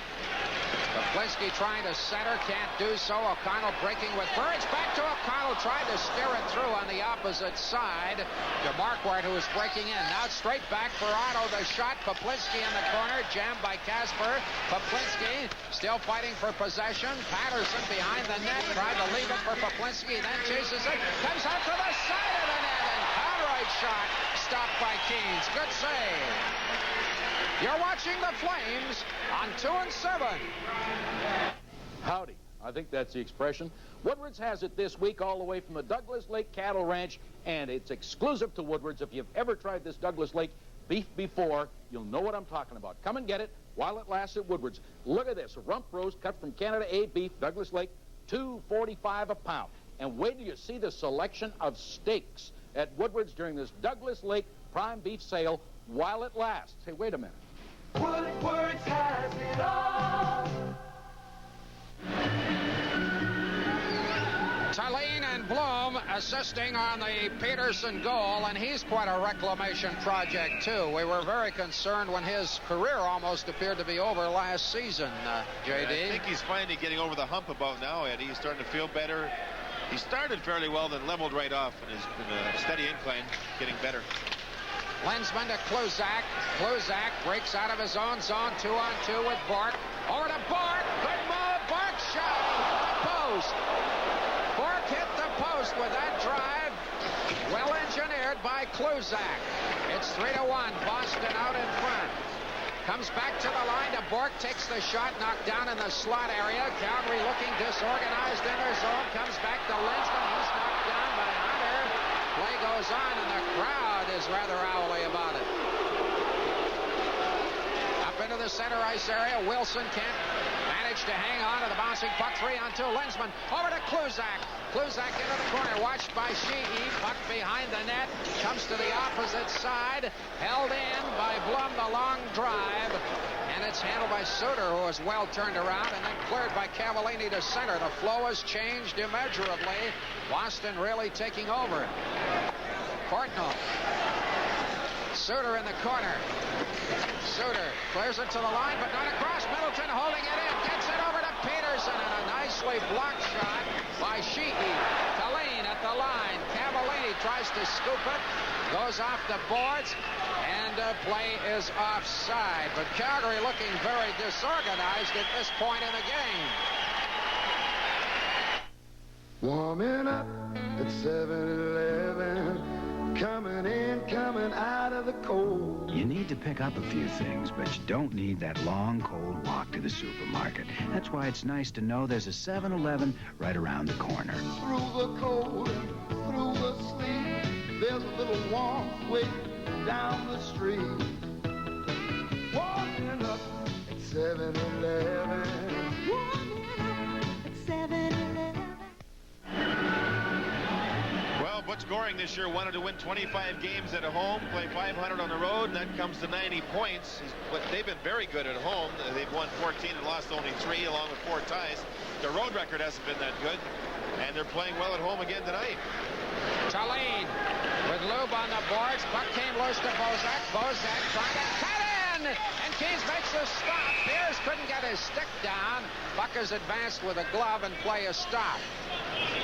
The Bruins, especially in the Flames zone, are really being the quicker of the two teams, out hustling Calgary to the puck a lot, and that's why they've had some really good scoring chances here in the second period. This time Calgary gets a chance. Watch as they go to the net. Now Conroy's going to come in late here, and he went by the net. If he had a stop there, he would have had himself a rebound right in front, but he went by the net because he's thinking defense. In actuality, Hogan Lube had come back and was playing his point, so Conroy could have moved in and stopped. He may as well take some chances. They're down 3-1 in a tough building. Bozak is playing center, the very versatile young man who's been a surprise with Calgary. He's got Beers and Lube as his wingers. Looking at Casper, he's most famous for shadowing Gretzky all the time. The last 2 times Boston have played Edmonton, he has not shadowed Gretzky. They've gone away from that style of play. Trying to get the face-off set. Puck is dropped by Christensen. Puck into the corner. Blum behind the net. Blum starting back, the former Oiler. Heavily jammed on the play. Here's Bozak. Out in front to Lube. The shot. Good save by Keane. Back comes Burridge into center. Puck goes off Marquardt down the ice. Conroy behind the net. 3-2. Boston leading it. A little over 7 minutes remaining in the second period. Bozak coming to center. This line has been dangerous. Bozak stops. Moves on into the corner. For Beers behind the net. Covered by Blum.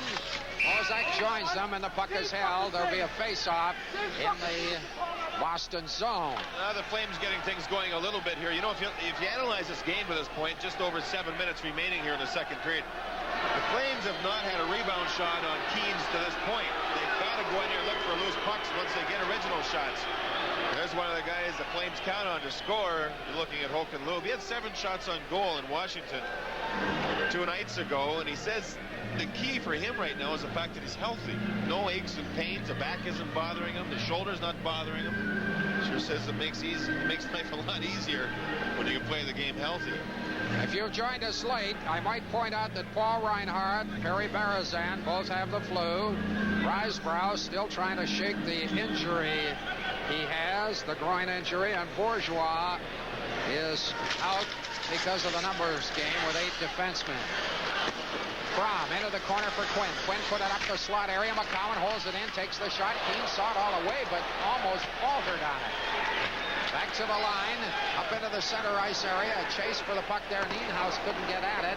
On the boards, held in at the line. Derlego centering, and McCowan coming back for Calgary to McDonald on the right side.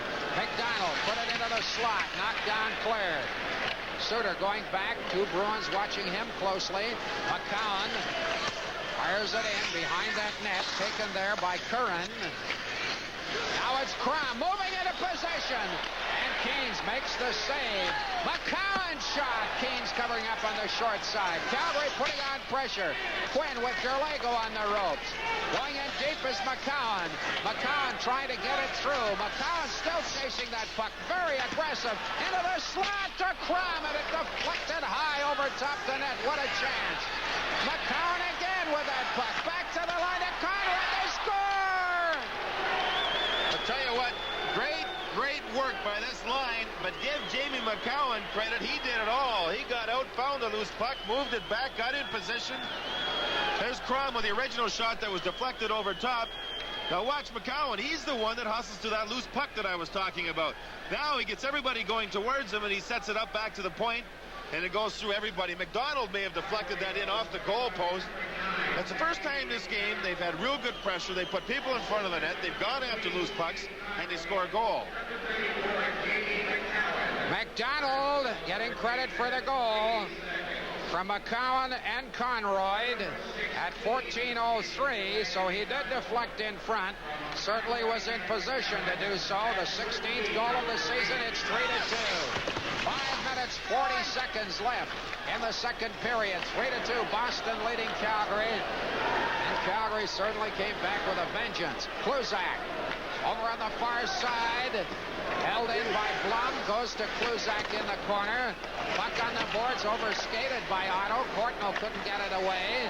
Courtnall trying to get at that puck, cleared down the ice. It's going to be short of the icing line. Keens comes up to leave it.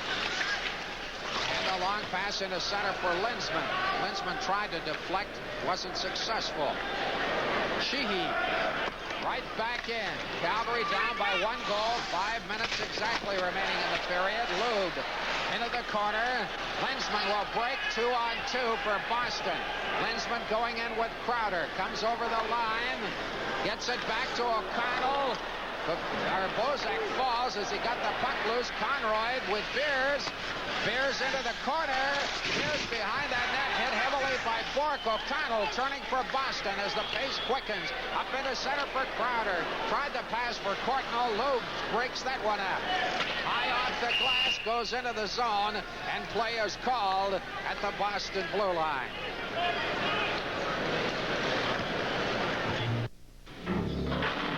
Bars didn't make them prisoners.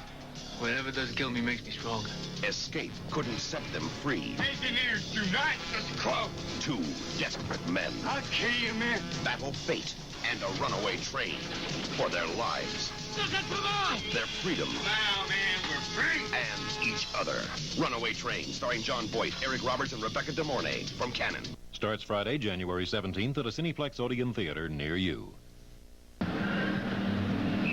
You may wonder why we don't tell you anything about the shot clock. The ghost of Don Cherry is in this building. He took out the clock. Middleton jammed on the boards. Comes to the line. O'Connell holds it in. Courtnall trying to get loose against Crom. Again, it's back to the line to O'Connell. O'Connell to Bork. Bork trying to position himself back to O'Connell. Takes the shot through a crowd into the slot area. Lying loose. And it's backhanded to center. Cherry had the idea that he didn't want the game influenced by the shot clock. You buy that argument? He's got all kinds of ideas. Some I buy and a lot I don't, I'll tell you that. Colorful he is. Into the corner.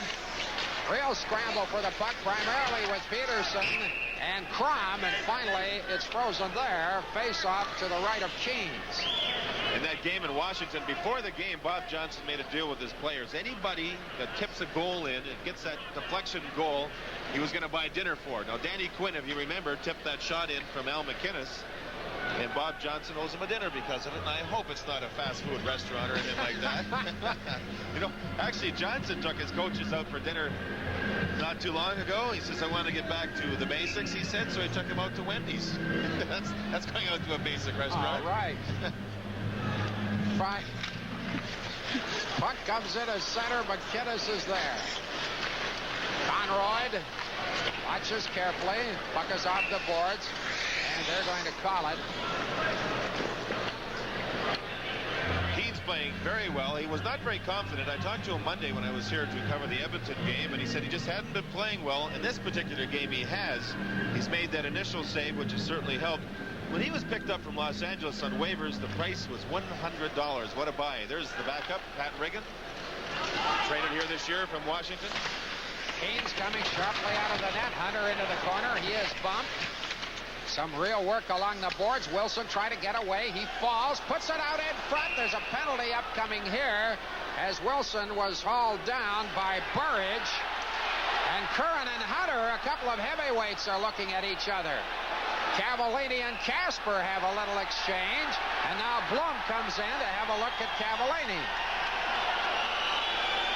Curran's being ushered right to the penalty box immediately. Get him off the ice. Things are going to calm down.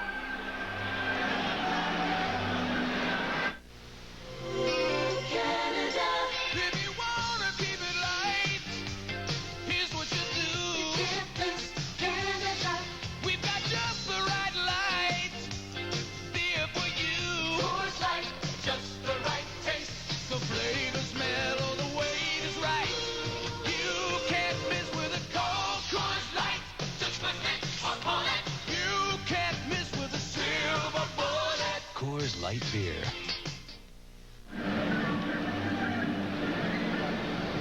That's Curran on the left with Burridge. The original call was on Burridge. He gets caught for hooking right in his own slot area as he reaches in behind, pulls one of the Flames down. Watch as they cut across the middle here.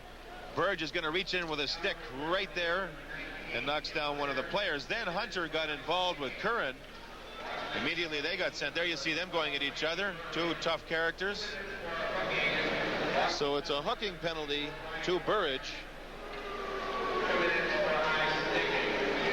Now, that will give Calgary the advantage. 3 minutes, 26 seconds left in the second period. Boston leads by 1. Curran and Hunter get 2 minutes each for high sticking. Now, Calgary have only had one power play opportunity in this game, and Bozek scored the power play goal. That was from Conroyd and Loeb in the first period. They have exchanged goals in the second. Peterson for Boston, McDonald for Calgary. Power play Calgary. Keynes behind the net, steered it to the corner. It'll be taken by Middleton in the center with Peterson. Middleton, front of that defense, elects to waste some time on the clock, and Lube will start McInnes off on the right side. He drives the puck high around the boards. Lube holding it in with Bozak. Bounces into the slot area and subsequently knocked down the ice. Back goes Suter. 1.5 minutes remaining on the penalty. The power play opportunity for Calgary. Bozak into center, skating freely. Dumps it behind the net. Keynes will handle it again. Drives it around the boards. Lube can't hang on. Middleton starts back to Peterson in center. Peterson over to O'Connell, but Bozak very alertly checked him out of the play. Lube skated past the puck, didn't notice it lying there. But fortunately for the Flames, Middleton could not get away. Now with a minute left on the penalty, and Calgary not looking very effective thus far. The puck is back to the line. McInnes holding it in, takes the shot. Bozak at the top of the circle, back to McInnes, into the corner, hops over Otto's stick, into the corner for Lube.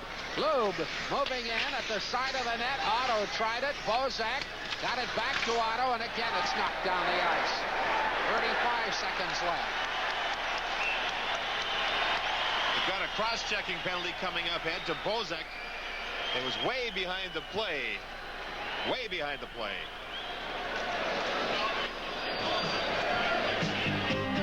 Well, there's one thing that might give a coach gray hairs. In our second intermission tonight, coaches who spend their entire careers trying to get more mileage from their players will rack up some mileage walking and talking. That's in our second intermission. Steve Bozak gets a cross-checking penalty at the 18-minute mark. Make that Burridge still had 34 seconds remaining on his penalty. So that negates what power play the Flames had. It was rather ineffective as it was. Way behind the play. The puck was back in that Boston zone, and he reacted and cross-checked one of the players down. So with 1:26, will be a power play situation once Curran gets back on the ice. Face-off is to the right of goaltender Lemlin. 3-2, Boston leading. Curran, Hunter, and Burridge all in the penalty box at the present time. Long shot handled easily by Lemlin off the stick of Blum. Calgary up into the center ice area now, very slowly. Coming into center is Conroy. Tried to get it through. Linsman stops it there. Patterson turned around. Tallene at the blue line. Cuts to the other side. Left the trailer intended for Crowder. He's all tied up. Loose puck now and a scramble for it. Goes underneath a couple of bodies. Held in at the line by Blum. Blum trying to work his way into position. Patterson's after him. Goes after him on the boards, and it's cleared behind the net, then high off the glass and into the crowd. So Calgary now short-handed. I was surprised to see Linsman take that last face-off. We have to remember he had problems with his right hand. He's a left-handed shot, so Linsman's right hand is the top hand on his stick. He's able to take the face-offs because the bottom hand does most of the work. Kluzak back on the power play. He's not exactly skating around like he's got a healthy right leg. He's still flexing it. He's quite a smart individual, studying criminal justice at Salem State College here in the Boston area. Did a lot of rehabilitation on his knee to try to get back to play this year. He's come a long way from Climax, Saskatchewan, has he not? Boy, oh boy. Face off to the left of Lemlin. 1:20 left in the period. And the penalty. Linsman having a little argument with the linesman. Hey, he stays there. He's got to be careful. He may get himself a penalty. Look at it. He's complaining and complaining and complaining. Bork finally skated over to steer Linsman away. The thing with Linsman, the more emotional he gets, the better he plays, and hasn't been that effective tonight. Crowder back to Linsman to Bork. Bork feeding it through in the slot area. It's knocked away. Lube trying to get up into center. Can't do so. Crowder turns. Here's Kluzak. Kluzak takes the shot. And Lemlin got a piece of it on the short side. Some heavy duty in the corner. As Crowder and McCowan were all over each other. Crowder comes out with a puck, gets it back to the line to Bork over on the other side to O'Connell. Goes behind the net. Kluzak is there to Crowder. Crowder looking. Crowder trying to get into position. It's at the side of the net. Crowder still with possession. Now it goes to the opposite side to O'Connell. Lube steered it behind the net. A chase for it there. It's off the boards. Kluzak falls rather heavily. Kluzak back into the play, however. Got it to Crowder on the opposite side. Knocked all the way down the ice. Some anxious moments there. 30 seconds left in the period. This is a tough area for the Flames to change because the bench is down at the other end of the ice. They made a quick change here. Just 20 seconds remaining in the period. Work to Peterson. Peterson to Cardinal. A shot. And Lemlin could see it all the way. 15 seconds left, both in penalty and period. Off the boards. McInnes, he's being watched by Peterson, comes back to Bork, and the shot is deflected wide, and playing it off the boards was Lemlin. Lemlin had problems with an eye not too long ago. I asked him if it was a sty. He said no, it was just an inflammation, but it's cleared up, and he says he feels real good. He won both games of goal here last year. He doesn't want to admit that the rest did him a lot of good. He says he was ready to play all along, but the way he's played in Washington and the way he's played tonight, he's been strong. Mind you, tonight he hasn't had that usual workload that the Boston Bruins throw at you here in the Boston Garden. 4 seconds left in the second period. Boston getting set for resumption of play, and they will have the man advantage for that length of time. Peterson's going to go back to Bork for the one shot. And Courtnall's way over on the other side of the ice. He's going to go for a rebound. He's behind everybody. Right over by the other dot, as a matter of fact. Being set for this faceoff. Quinn against Peterson. It didn't come clean. Quinn played it well. Comes out in front of that net. And a chance for Kluzak. But he fanned on the drive as the siren sounds. The period is over. Lemlin having a chat with Kluzak. They were going at each other pretty well. In fact, Lemlin gave him a good shot right in the nose when they were on that last power play. But for Calgary, remember that idea of going and driving for the net, getting those loose pucks, and those are going to result in better scoring chances. They're going to have to do that in the third period to win this game. Boston have had 4 defensemen going primarily, so they should be getting tired. And so the score after 2 periods, Boston 3, Calgary 2.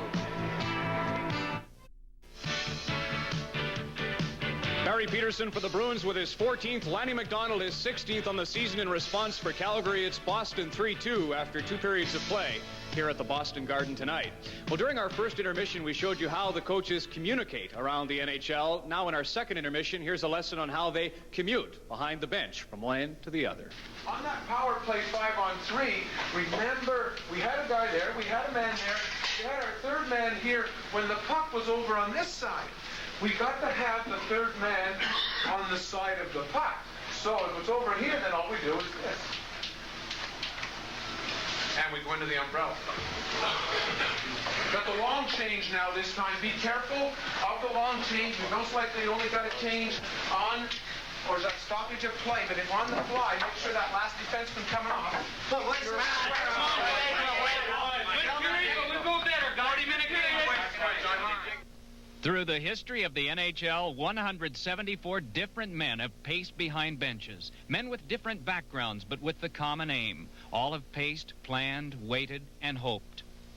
The studious, the calm, the flamboyant, and emotional. With music and pictures, a look at life on hockey's roller coaster with a few of those 174.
Funny, I've always found classical music had a calming effect, but obviously not in this instance. NHL coaches around the league doing their walk of life. One game going on elsewhere in the NHL. We'll update you on that, plus much more when our intermission continues in 2 minutes.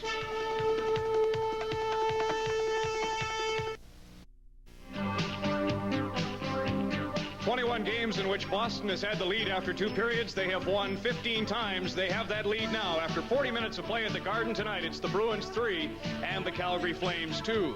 One game going on elsewhere tonight on our out-of-town scoreboard from the Met Center in Bloomington. The North Stars have goals, compliments of Bukestad and Cicerelli. They lead St. Louis by a score of 2-0 in the first period.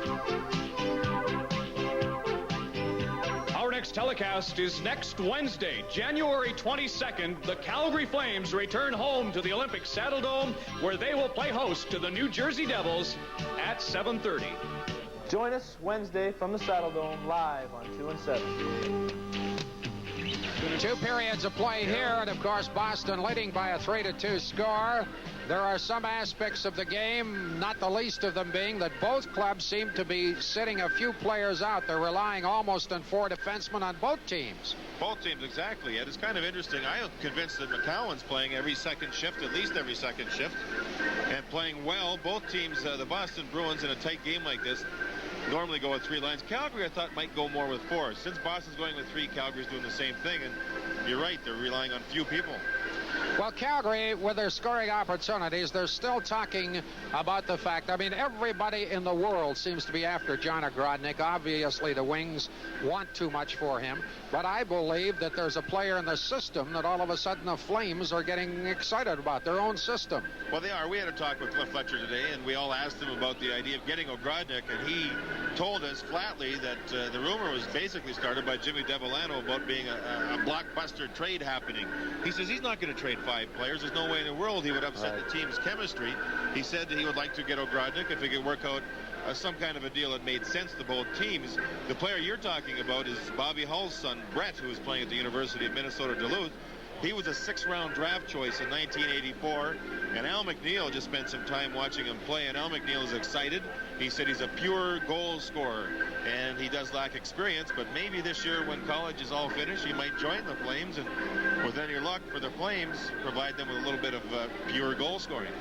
Calgary Flames, 3rd period, they have an opportunity, down only by 1 on the road. They're going to have to fight hard in this 3rd frame. Well, in my opinion, they're a bigger hockey club than are the Boston Bruins, and they have to play big. They have to get there to play big. They've got to control the boards, control the corners, because it's a smaller rink here. In fact, between it and Chicago, one of the 2 smallest buildings in the entire league as far as the size of ice surfaces go. So they can grind it out. They should be able to win the hockey game. They're bigger and they're stronger. The Bruins have had trouble on defense with injuries, and they should be, with my estimation, getting a little bit tired here in the 3rd period if they get worked. Boston had 17 shots that last period. Lemlin was sharp. We shall see, and we'll be underway with the 3rd period in just a moment. The Flames are going to be surprised that they're going to win the college title, are they not? But there's a look at the future. But for the present, we're going to look at the 3rd period of action. In the first, it was Bork on the power play, Burridge even strength, and Bozak a power play. And then in the 2nd period, exchanging goals, Peterson for Boston, McDonald for Calgary. The situation, 19 shots on goal, Calgary 26, the Bruins. Hey, we looked at those young future players of the Flames. That Grant Blair, the goaltender, is the 3rd-rated college goaltender in the entire United States, entire college hockey, actually. So there's some future down there, all right. Well, Dave Newell getting set. We go to center ice with Otto, Patterson, and Poplinski, the starting combination. The coaching staff of the Flames wanted to keep Otto on the ice as much as possible against Linsman, and Linsman's line have been ineffective Linsman to this with point. Kluzak and Crowder. And our 3rd period is underway. 3-2, Boston Bruins leading. Both clubs at full strength. Bork making a nice move, came into center, got it on the right side, but it's offside. Linsman on the far side of the ice was way offside. He got himself into trouble as they tried to start quickly here. Crowder on the right side. He leads the club in the power play situation. Of his 18 goals, 9 of them on the power play. He knows what he's there for. But that two-way hockey player is going to be needed here in the third period, Ed. Lindsman against Otto just outside the Calgary blue line. Patterson knocks the puck down the ice. Icing is waved off. O'Connell back deep. Poplinski after him. Puck comes off the boards. McCowan goes in deep behind the boards. Behind the net, rather. On the other side of Poplinski. Poplinski jammed out of the play. Otto comes up with the puck, and it went off Lindsman's stick into the crowd. And I believe Lindsman is going to wind up getting the penalty. We'll see the Calgary power play in a moment. Lindsman gets the high sticking penalty. He was back in front of Doug Keynes. He showed a little emotion, got his stick up, and now he's in the penalty box. The Flames are 1 for 2 on the power play. Great opportunity for the hockey club. Face-off is to the right of Keynes. Puck is held in at the line, then knocked down by Peterson. Cleared the length of the ice. Has to be played by Lemlin. McKinnis turning. Calgary with a chance to tie it up here. Coming slowly to the blue line. We told you earlier, Boston is worried about their penalty-killing operation, which has not been effective. Suter got it off the boards for Otto. Chase for the puck there with Otto and Quinn both joining it. Quinn in the corner, being harassed by O'Connell. Middleton gets the puck, feeds it in center to Peterson, one man back. Peterson over the line. Peterson the move, and he just shot wide. Rebound taken up by Suter. Boston only have 4 shorthanded goals, and Casper has 2 of those. Suter working his way through, put it out in front of that net, and it was belted away by Bork. The net was empty, but Suter had to shoot from an impossible angle, hoping for a deflection out front in some manner. Otto on the left side stops. Feeds it back to the line to Conroyd, and he was just wide. On the other side, McKinnis to Conroyd, moves into possession, shoots. Keynes, good save. McKinnis shot. It's just wide. Marquardt finally clears it off the boards, down the ice, 40 seconds left in the penalty. Good pressure by Calgary, but Keynes equal to the task. Bozak quickly into center, trying to work his way through. But it's offside at the blue line as Beers was carried in over that blue line. Beers have been just standing there, and the defenseman backed into him and knocked him right over top of the blue line. Suter showing some flashes on offense, and you don't see it very often where he goes for it. He's going to end up splitting the defense. Well, this is the play by Otto as he gets in deep. Tries to control it. There's no sense in throwing it blind when you're in a corner like that. And then a little erratic shooting by the Flames from back at the point. But Suter showed a real good rush as he split the defense a few moments ago. 29 seconds left in the penalty to Lindsman. Tallene drives it high off the boards, took a crazy hop at the Calgary blue line. 3-2, Boston Bruins leading the Calgary Flames. Lube in front of that defense, still with possession to Conroyd. It went off his skate, then he deflected it behind the net. Over to McKinnis on the far side. McKinnis is checked by Casper, manages to hold it in, and then it's cleared. Just seconds remaining. That'll do it. Boston is back to full strength. Great job by Boston. They hustled, they worked, and they didn't allow much for shots, I'll tell you that. Into the corner for Kluzak, try to get into position. He fanned on his shot from the short side. The blast by Crowder, and Lemlin grabs off the rebound. The Bruins, the Achilles heel this year has been their penalty killing, and Butch Goring was a great penalty killer when he played. Finally, he's getting a little more cohesiveness. He did not use Peterson and Middleton much killing penalties earlier in the year. They've done a lot of it tonight. Now Calgary 1 for 3 on the power play, and that's at 33% for the power play, but still that's better than what the Bruins have been doing. They were rated 17th overall killing penalties going into tonight's game, and that's really eating away at Butch Goring. What a marvelous story Goring was when he was traded from Los Angeles to the Islanders and really sparked them in their great Stanley Cup years. Boston picked him up on waivers, and people like Bobby Bournes, he spoke openly about the fact that they couldn't understand why they would let Butch Goring go from the Islander organization. Face off to the right of Lemlin, nearing the 3-minute mark of the third period. Boston leading Calgary. The score is 3-2. From the face-off, again it was Otto against Linsman, that matchup that John Davidson mentioned. Puck comes loose. Kluzak got it back, intended for Crowder. There's a penalty with Kluzak going down. We'll now see the Boston power play as Patterson is sent to the penalty box. So Colin Patterson makes a lazy play in his own zone, knocks the feet out from one of the Bruins. Just reached out with his hockey stick. Watch this as he reaches down and pulls the feet right out from Kluzak. And that's why he's in the penalty box. The Bruins, one of their goals on the power play, that in the first period by Bork. Another opportunity. 2:55, the time of the penalty. Conroy behind the net. Steered it off the boards. O'Connell holds it in. Then it's knocked down by the glove by Quinn, and it goes down the ice. Bork behind his net. Quinn and Poplinski killing on the penalty with McCowan and Conroy at the blue line. McCowan challenges right at the blue line.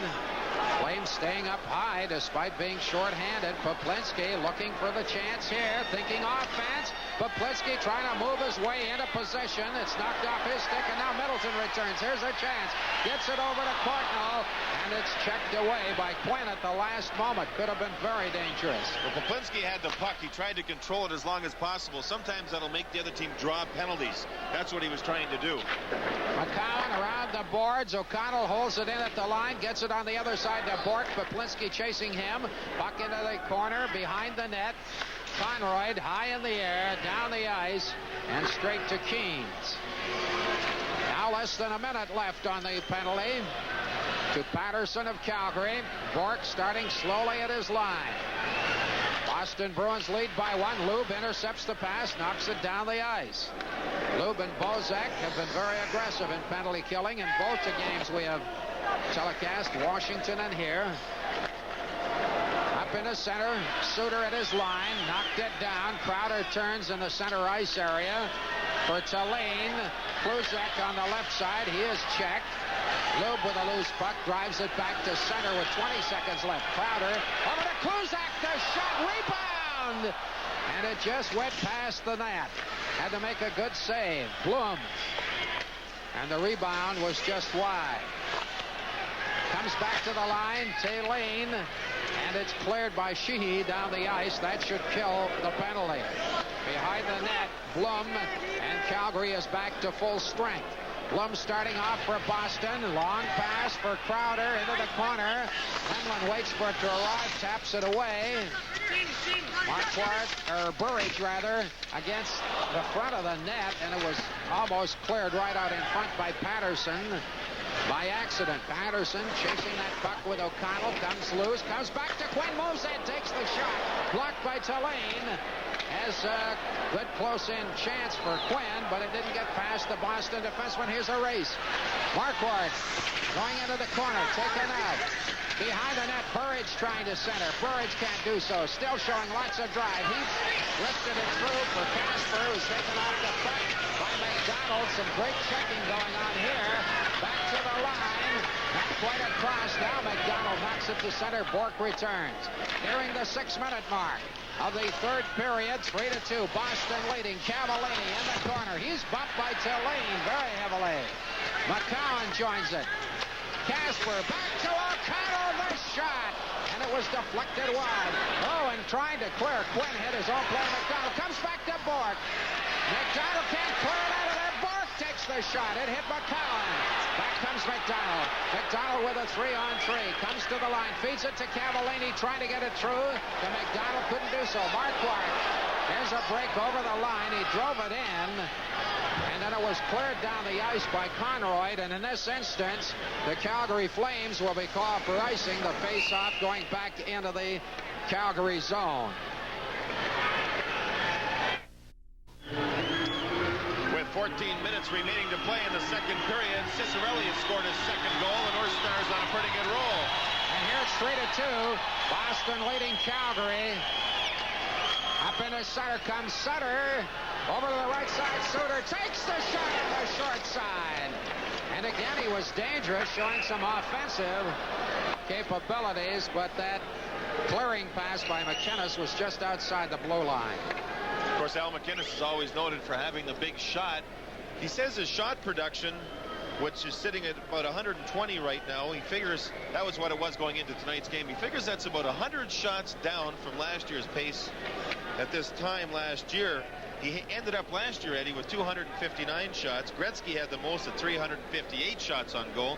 And the record, Phil Esposito had 550 shots on goal one year. No wonder he scored 76 goals.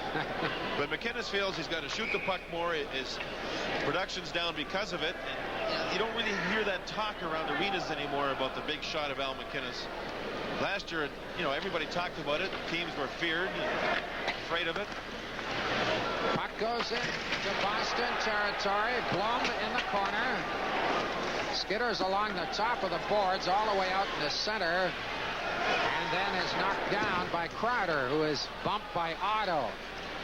Poplinski trying to break through. Otto does. Otto has the puck. Tried to get it through on the other side. There's going to be a penalty called here against Klusak as he took Patterson down.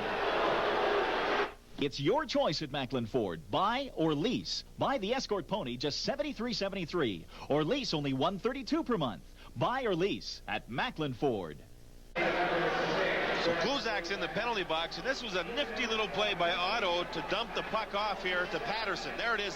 As you see Patterson drawing the penalties, he had a step on Kluzak.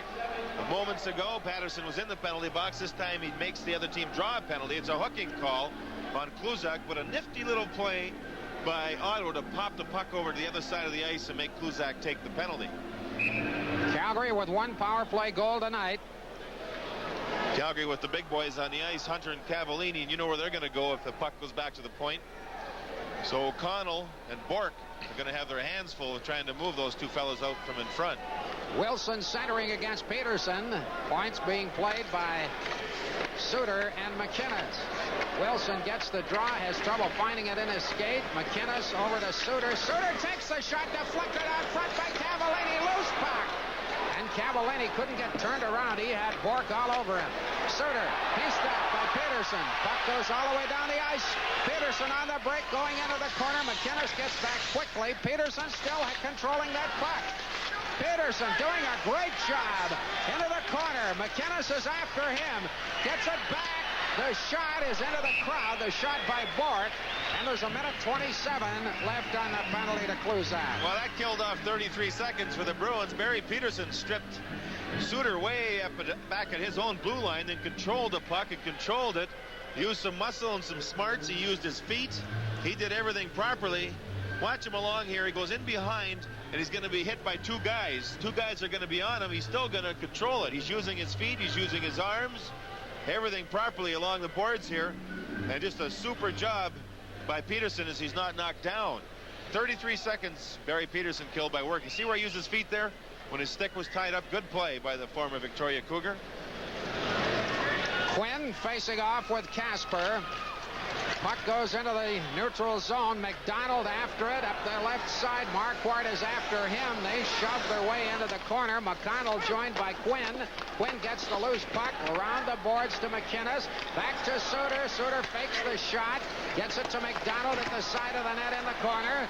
The opposite side, a chase for it there between Casper and Otto. Kicked ahead for Quinn. Quinn looking for possession. Still has possession. Quinn back to McDonald. McDonald to Quinn. He overskates, and then the two of them collide in the corner. Puck finally comes loose. McDonald trying to get at it, and he pulls Casper down, and there's going to be a penalty called there. Now, his play continues. It's Marquardt. He goes into the corner. Puck comes loose, and on the delayed penalty call, it is upcoming now. You're watching the Flames on 2 and 7. So Kluzak still with 39 seconds remaining in his penalty. The Flames were on the power play, and McDonald trying to keep the puck inside his own zone. Watch him dive to play the puck and see what happens there. Boy, oh boy, I don't know. I don't like to give it to officials, but he played the puck first. The Boston player stepped on his stick. It doesn't really matter. McDonald's in the penalty box. Bozak on the face-off. Lost control of the puck, comes back to the line to Fork, drives it in deep now. 30 seconds left on the penalty. Somebody has thrown a roll of toilet paper out on the ice, and play is stopped. That missed Dave Newell by about 6 inches. It just missed. In fact, when it crashed on the ice beside Newell, It sounded like a bomb went off, and he jumped. It scared him to death. Interesting to see where the face-off's going to be. As soon as that happened, the fans started booing, which is right. One dingbat in the audience spoils the party. The referee discusses it briefly with the linesman. This happened the other night, too, the Edmonton Oilers on Monday night.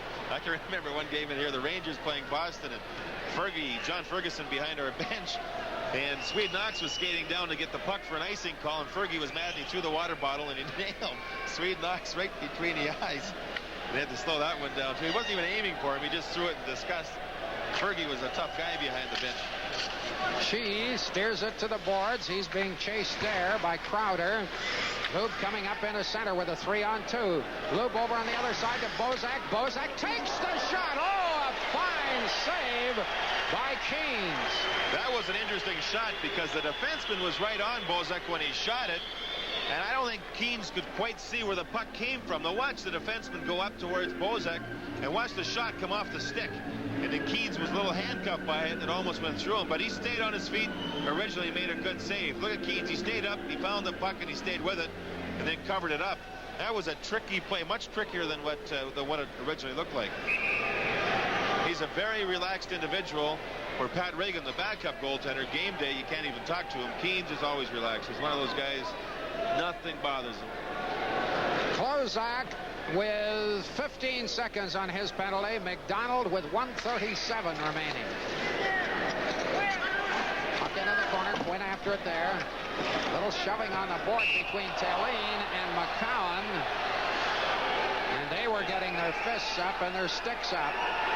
McCowan again playing a very physical game. Tallene ran him into the boards and was bumping and pushing him, and McCowan reached out and gave Tallene a pretty good shot, but neither player is going to be sent to the box, to the penalty box. 9 seconds on the Klozak penalty. Watch him as he end up in the boards. There you see McCowan's a taller, bigger player. The puck's going to come back up the boards, and watch the Boston Bruin defenseman push McCowan into the boards. Now watch McCowan react. Boom, there he is. And nothing called. Just a little under 11 minutes remaining in the third period. Boston Bruins 3, Calgary Flames 2. Behind the net, O'Connell. O'Connell watched by Patterson, gets it up ahead to Peterson, up into the center ice area for Bork. Now the power play for Boston. Bork over to Courtnall, and it's knocked down into the center ice area. Peterson going back. Peterson to Klozak on the boards. McCowan very quickly jumps on that puck. Steered away from a check, goes behind the net. Calgary trying to clear. It's knocked down the ice. Bork covers up in center ice. 1 minute left on the power play for Boston. And again, the puck knocked down the ice. And again, Calgary looking very aggressive in penalty killing. 50 seconds left on the penalty to McDonald. O'Connell around the boards. The Lube on the far side leaves it for McCowan. He's after it, steers it to the line, can't get it out. Courtnall into the corner, looking for Peterson. Lube got him tied up. Middleton with the puck. Lube stops him. Middleton regains possession. Middleton still looking. Middleton put it to the side of the net to Courtnall. Broke out in front of that net. Peterson grabbing the puck. Back to the line. Bork having trouble controlling. Now he gets it. Peterson to Bork. Bork over to O'Connell. O'Connell looking. O'Connell put it out in front. And a good stick check by McCowan, preventing that dangerous drive. Here's Peterson on the short side, and it's kicked high in the air by Lemlin. Just seconds remaining on the penalty. Puck behind the net. Lemlin steers it. Calgary's back to full strength. Puck is cleared to the blue line. McDonald chasing it there. Long pass for Bozak. Bozak over to Lube. Lube looking for McDonald. He lost it in his skates and couldn't get the shot away. Good play back in that Calgary zone by Conroy and by McCowan, killing that penalty. Give the Bruins credit. They stayed in there. They worked the puck as much as they could, but couldn't set anything up at all. McCowan especially, I can't believe the workout with him. The work he's doing. Now the Flames stay on side here to set this play up. And then McDonald, when he reaches for the puck here, he can't get it with a stick from Lube, so he reaches with his glove hand and knocks it down. Now he tries to kick it in the net, and Keynes is right on top of McDonald, up tight, was able to cover up. Face off to the left of Keynes. He certainly played well. Now Otto having a little little shoving match with Casper in the face-off circle, and everybody joins the party. This could be a Curran-Sheehy match if the linesman got in there just in the nick of time along with Newell. Sheehy moved in. Now the face-off's going to go back outside. And I'm sure Otto and Casper are going to get sent to the box. The defenseman jumped in right away. Suter moved up after Sheehy had moved up. Joined the play. Now it'll go outside. I would think Casper and Otto, who started it right off the face-off, will be sent to the penalty box. Well, the referee is unraveling the puzzle right now.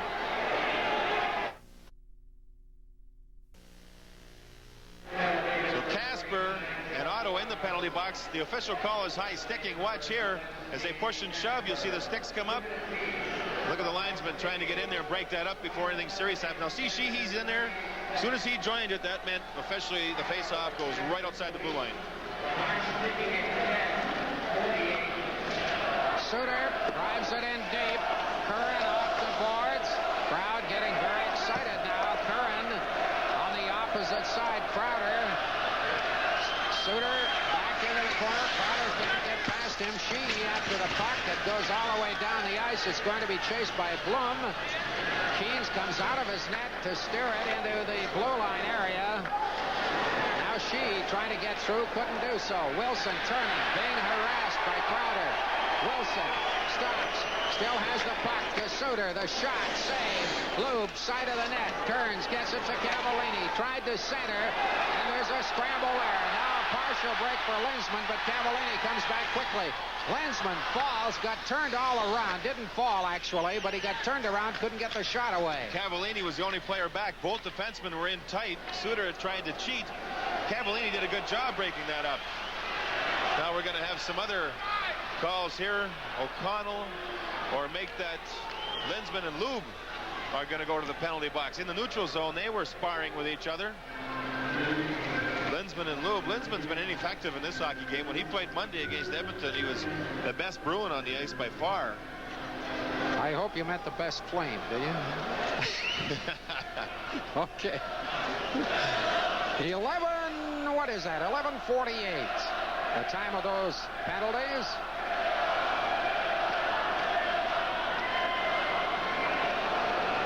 And now the crowd really getting into the hockey game. The Bruins continue to lead 3-2.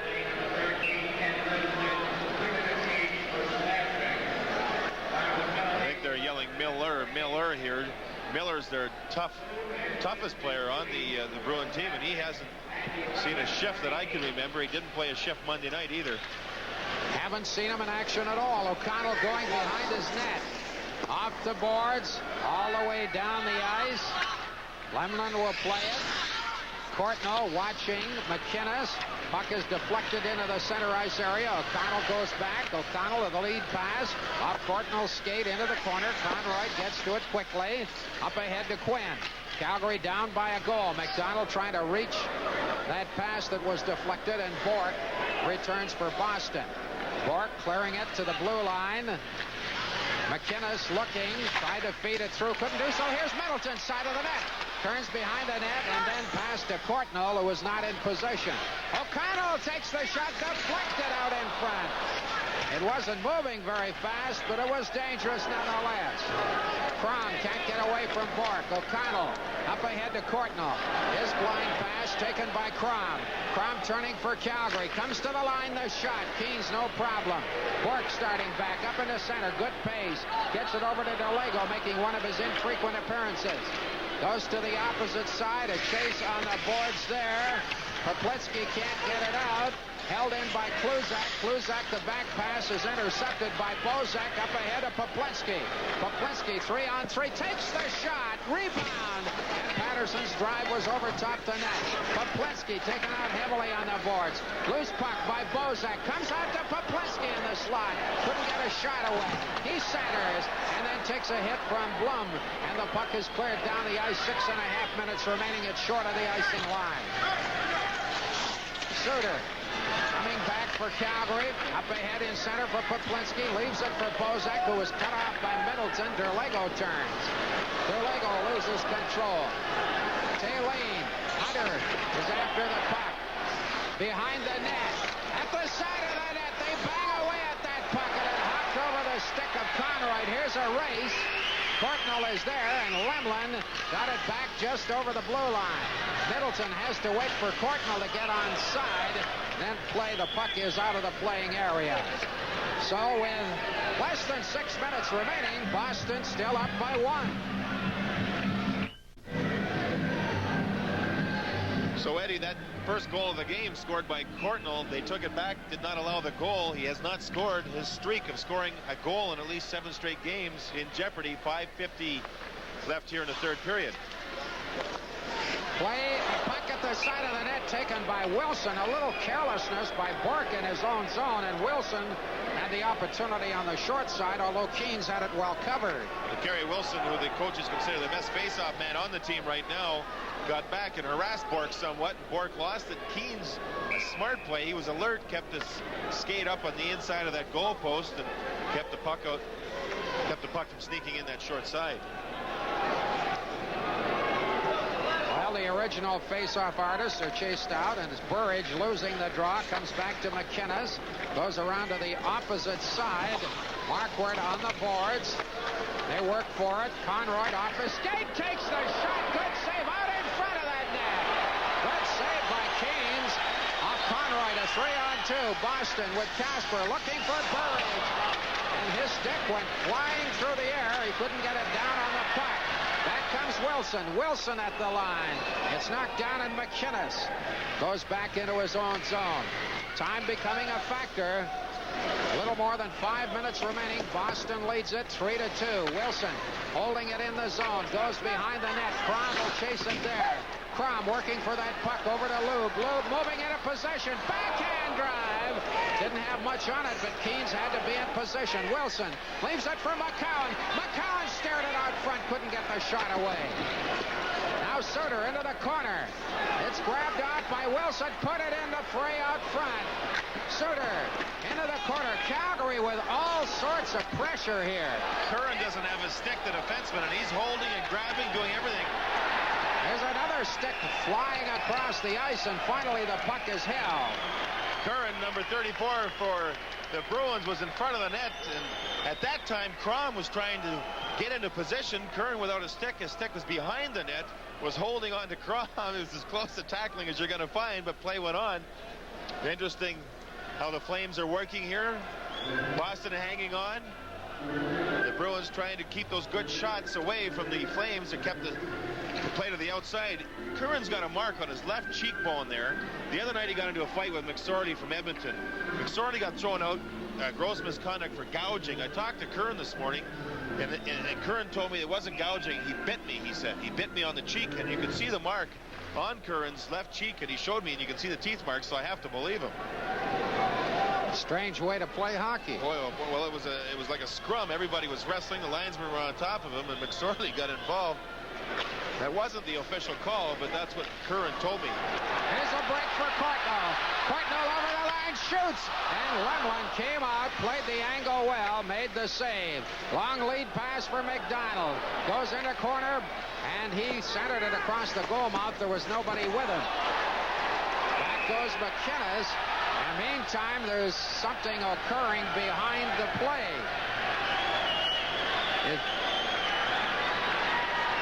I can't pick out that number. We can't see over the boards. Quite see who it is either, Ed. Bearcat Murray was out there immediately. That may be Danny Quinn. I was looking down at the bench here, and I don't see Quinn on the bench. Watch here where the stick is. Whoop, the stick right up in the jaw, and he got knocked down. You can see why he went down. Here's another look at it. A look at follow through right there by Blum, and he takes the cross check right across the chin. The new system that was supposed to be instated after these meetings they had Monday, that's an automatic penalty. You can see smelling salts being administered to Quinn. The linesman here, now Newell's going to his linesman to see if he can figure out exactly what happened. I don't know if anybody saw it or not, but Quinn is not moving, and it was Blum, Mark Messier's brother-in-law, by the way. He's the one, the guilty party. The officials still discussing it. And Quinn is still down. I really think he was out. He was right out. Now Bearcat Murray's talking to him. This will probably end the night's work for Danny Quinn. 4:15 remaining here in the third. Take another look here now. Blum fires the puck and his stick comes up. Quinn's going to bump him, and look at what he does with his stick. Boom. He was aware that Quinn was there all the time, and he just up and nailed him right in the face with that cross check. Bob Johnson told me he always writes down who's playing well on previous shifts, who's on the ice when good line combinations are going. You can see he's got Crom on the left side. He's got 26. That's Bozak in the middle. On the right side, he had McDonald. Now he's trying to figure out combinations, who he's going to go with. Only 4:15 remaining. No, that's right. He's trying to make new combinations because number 10 is not there anymore. So he's trying to devise who's going to play with who. Well, that was a real peeping Tom job we just did there, wasn't it? That's great camera work. Absolutely. We're going to have to help Danny Quinn off the ice here. I'm sure he's going to be a little wobbly. He took a pretty good chop there. Well, he gets to his feet. Well, not quite. Bearcat continues to attend to him.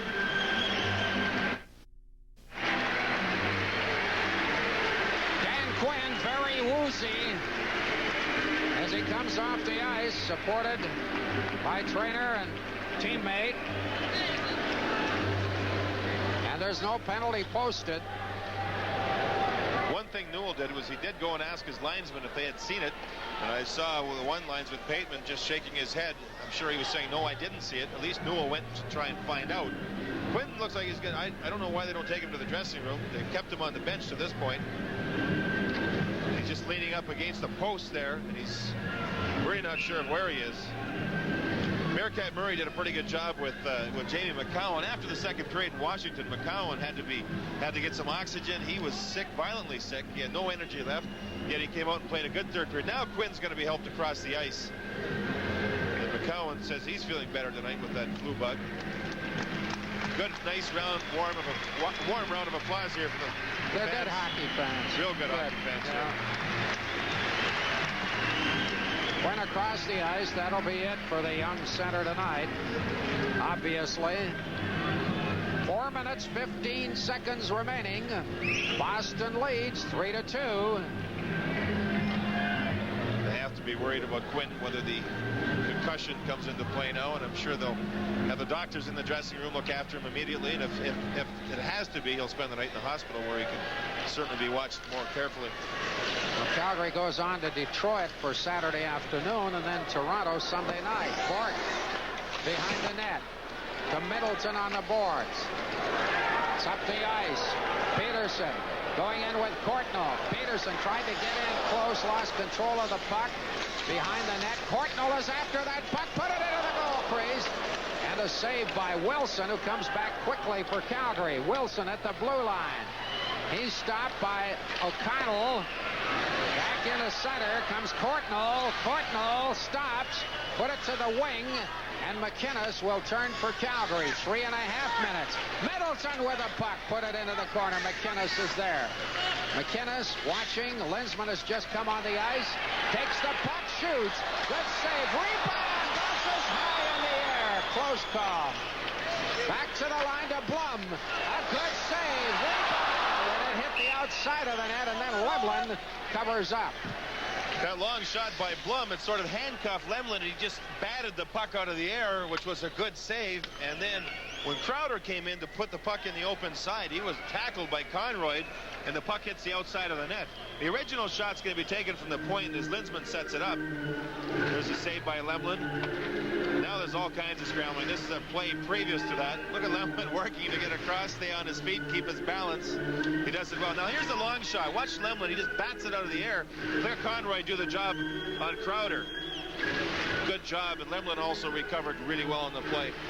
3 minutes, 15 seconds left in the third period. Boston 3, Calgary 2. Face off to the left of Lemlin. It'll be Linsman against Otto, and that has been the case most of the night, with those two facing each other.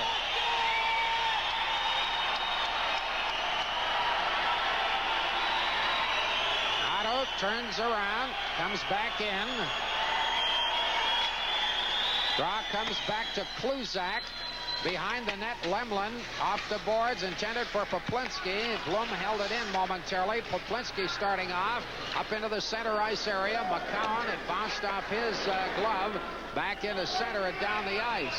Back for it goes McCowan, and icing called against Boston with 2:55 remaining. A face-off in the Bruins zone. So an important, very important 2:55 remaining in the third. Now Bob Johnson here is talking to Bob Murdoch, who in turn would be talking to Pierre Paget up top. He wants to know who's been his best on face-offs. A left-handed centerman, a right-handed centerman. Who should we use with who? Now he's also talking, because Murdoch changes the defense, which pairings he wants out with which forward line. McCowan and Suter stay at the blue line, and Bozak goes into the face-off circle. He's working with McDonald and Crom. Bozak against Peterson. He's waved out. Crom scored 3 goals against Boston last year. Maybe Bob Johnson's got a hunch here. Oh, no. The idiots are in action again. You get a few in every arena. A few more in some arenas than most. Must be several toilet paper sales in Beantown these days. I don't know what it is. We've seen this happen in 2 straight games here. Puck comes back to Suter. Couldn't get the shot away. Now he does. And it was stopped. Crom's shot comes to the edge of the net. Deflected out in front of that net. And it's under Bork. Bork made a good play by covering up in front. Again, Boston are not controlling the puck that much in their own zone right here on that last shift, but they're not allowing any shots on goal. Good defensive play. McDonald hustles. Look at Bork. He takes that deflection, covers up immediately. Smart play. The veteran players can get away with that more so than a rookie would, but it's a smart play. They've kept the Flames to the outside, and Boston always work on that theory, Butch Goring's theory of puck pursuit. Calgary, whenever they've had control here, have not had a lot of time to try and set something up.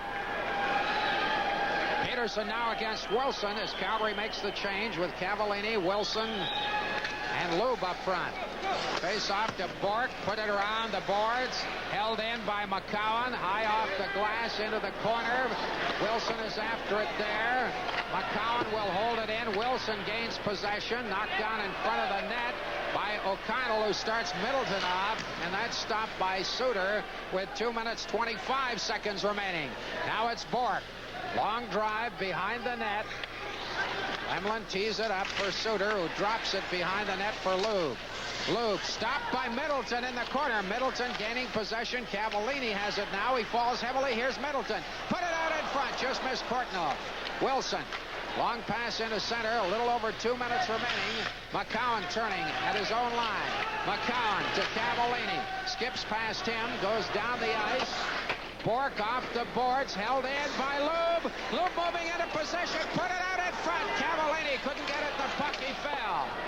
It's still held in by Wilson to Lube in the corner. Lube moves out front, couldn't get the shot away. A pile up in front of that net.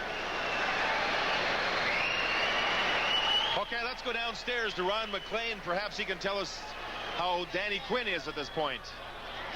Well, J.D., I just got out of the Flames dressing room. As a matter of fact, 2 doctors quickly checked on Dan. He was knocked out on the ice, lost consciousness, but now is okay. There's no cuts, no permanent damage. He'll clear the cobwebs and perhaps be back before the end of the game.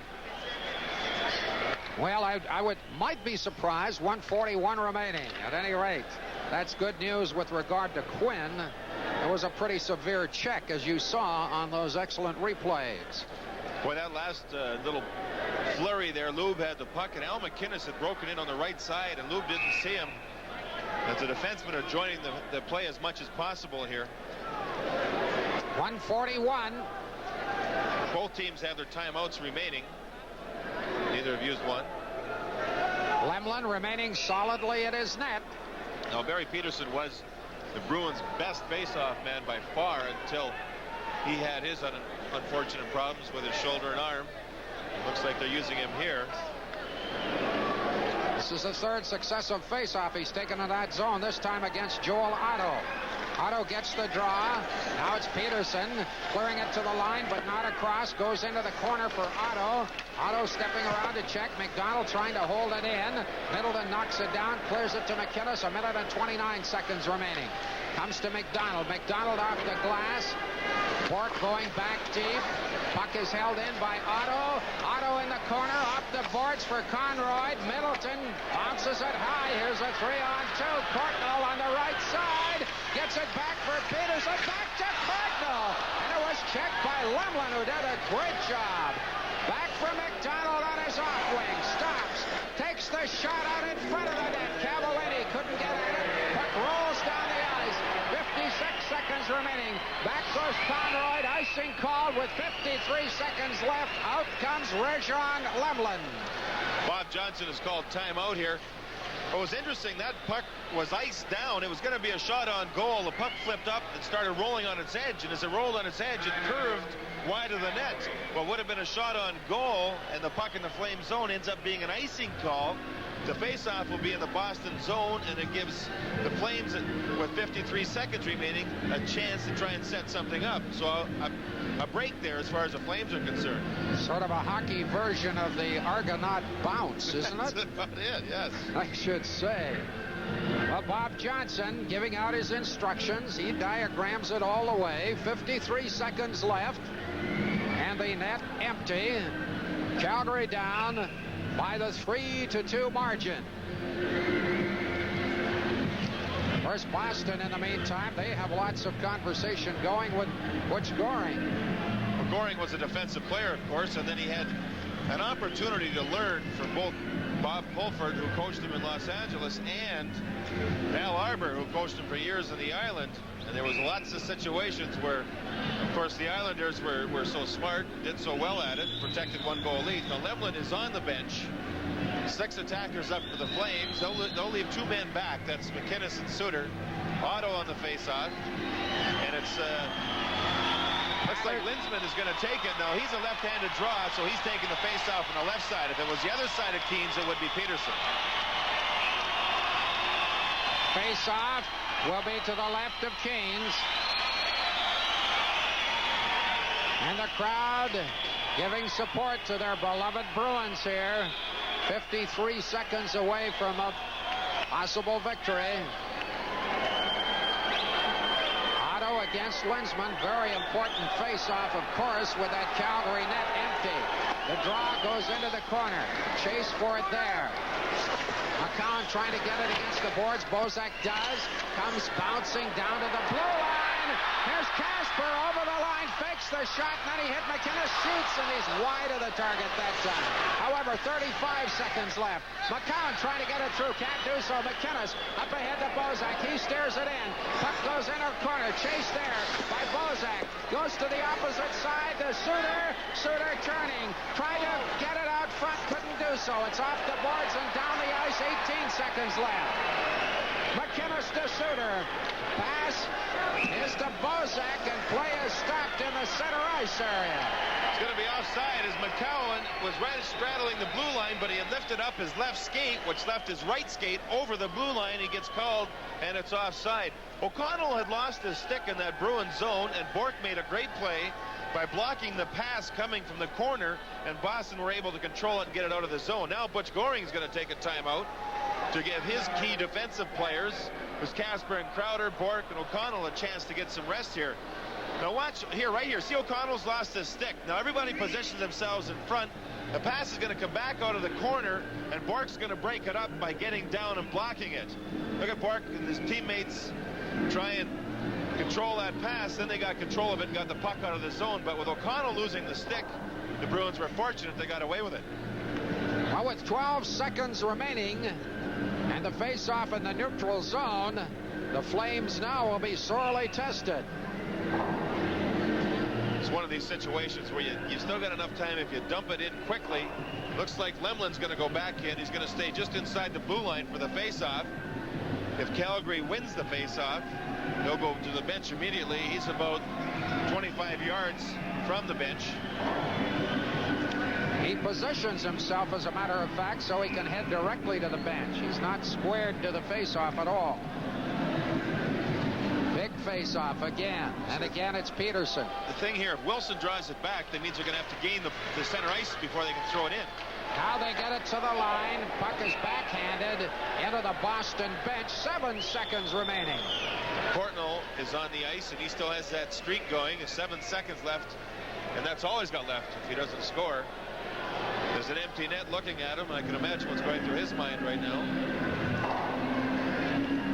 7 seconds remaining. Boston 3, Calgary 2.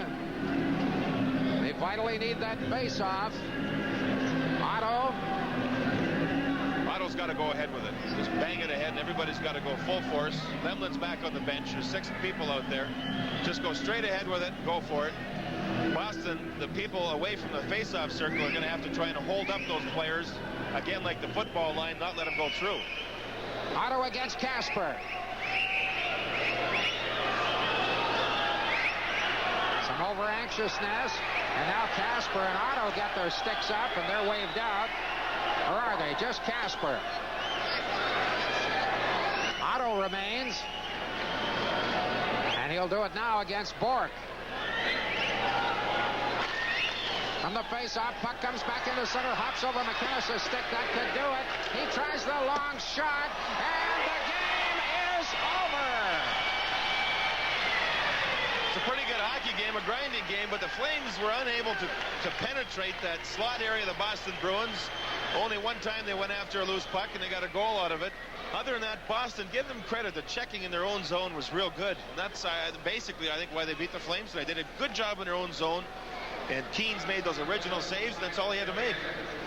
And so the final score, Boston 3, Calgary 2. In a moment, the Molson Cup 3-star selected. Well, for the second straight telecast, a very entertaining game, and again, a 1-goal verdict. This time the Bruins come out on top. The Molson Cup 3 stars in tonight's hockey game. As you might expect, with the Bruins winning, they lead the way. Raymond Bourque, who had the first goal in the hockey game, is Molson Cup star number 1. Jamie McCowan of the Calgary Flames, who is hitting well again this evening, is the second star in tonight's game, and Jeff Courtnall of the Bruins is Molson Cup star number 3. So the Molson Cup standings on the year to date for the Flames remain unchanged. Lemlin and Poplinski with 35. Bozek, Louvre, and Quinn each with 25 points. Again, the final score, the Bruins 3, the Flames 2. Our Molson hockey coverage will continue in a moment.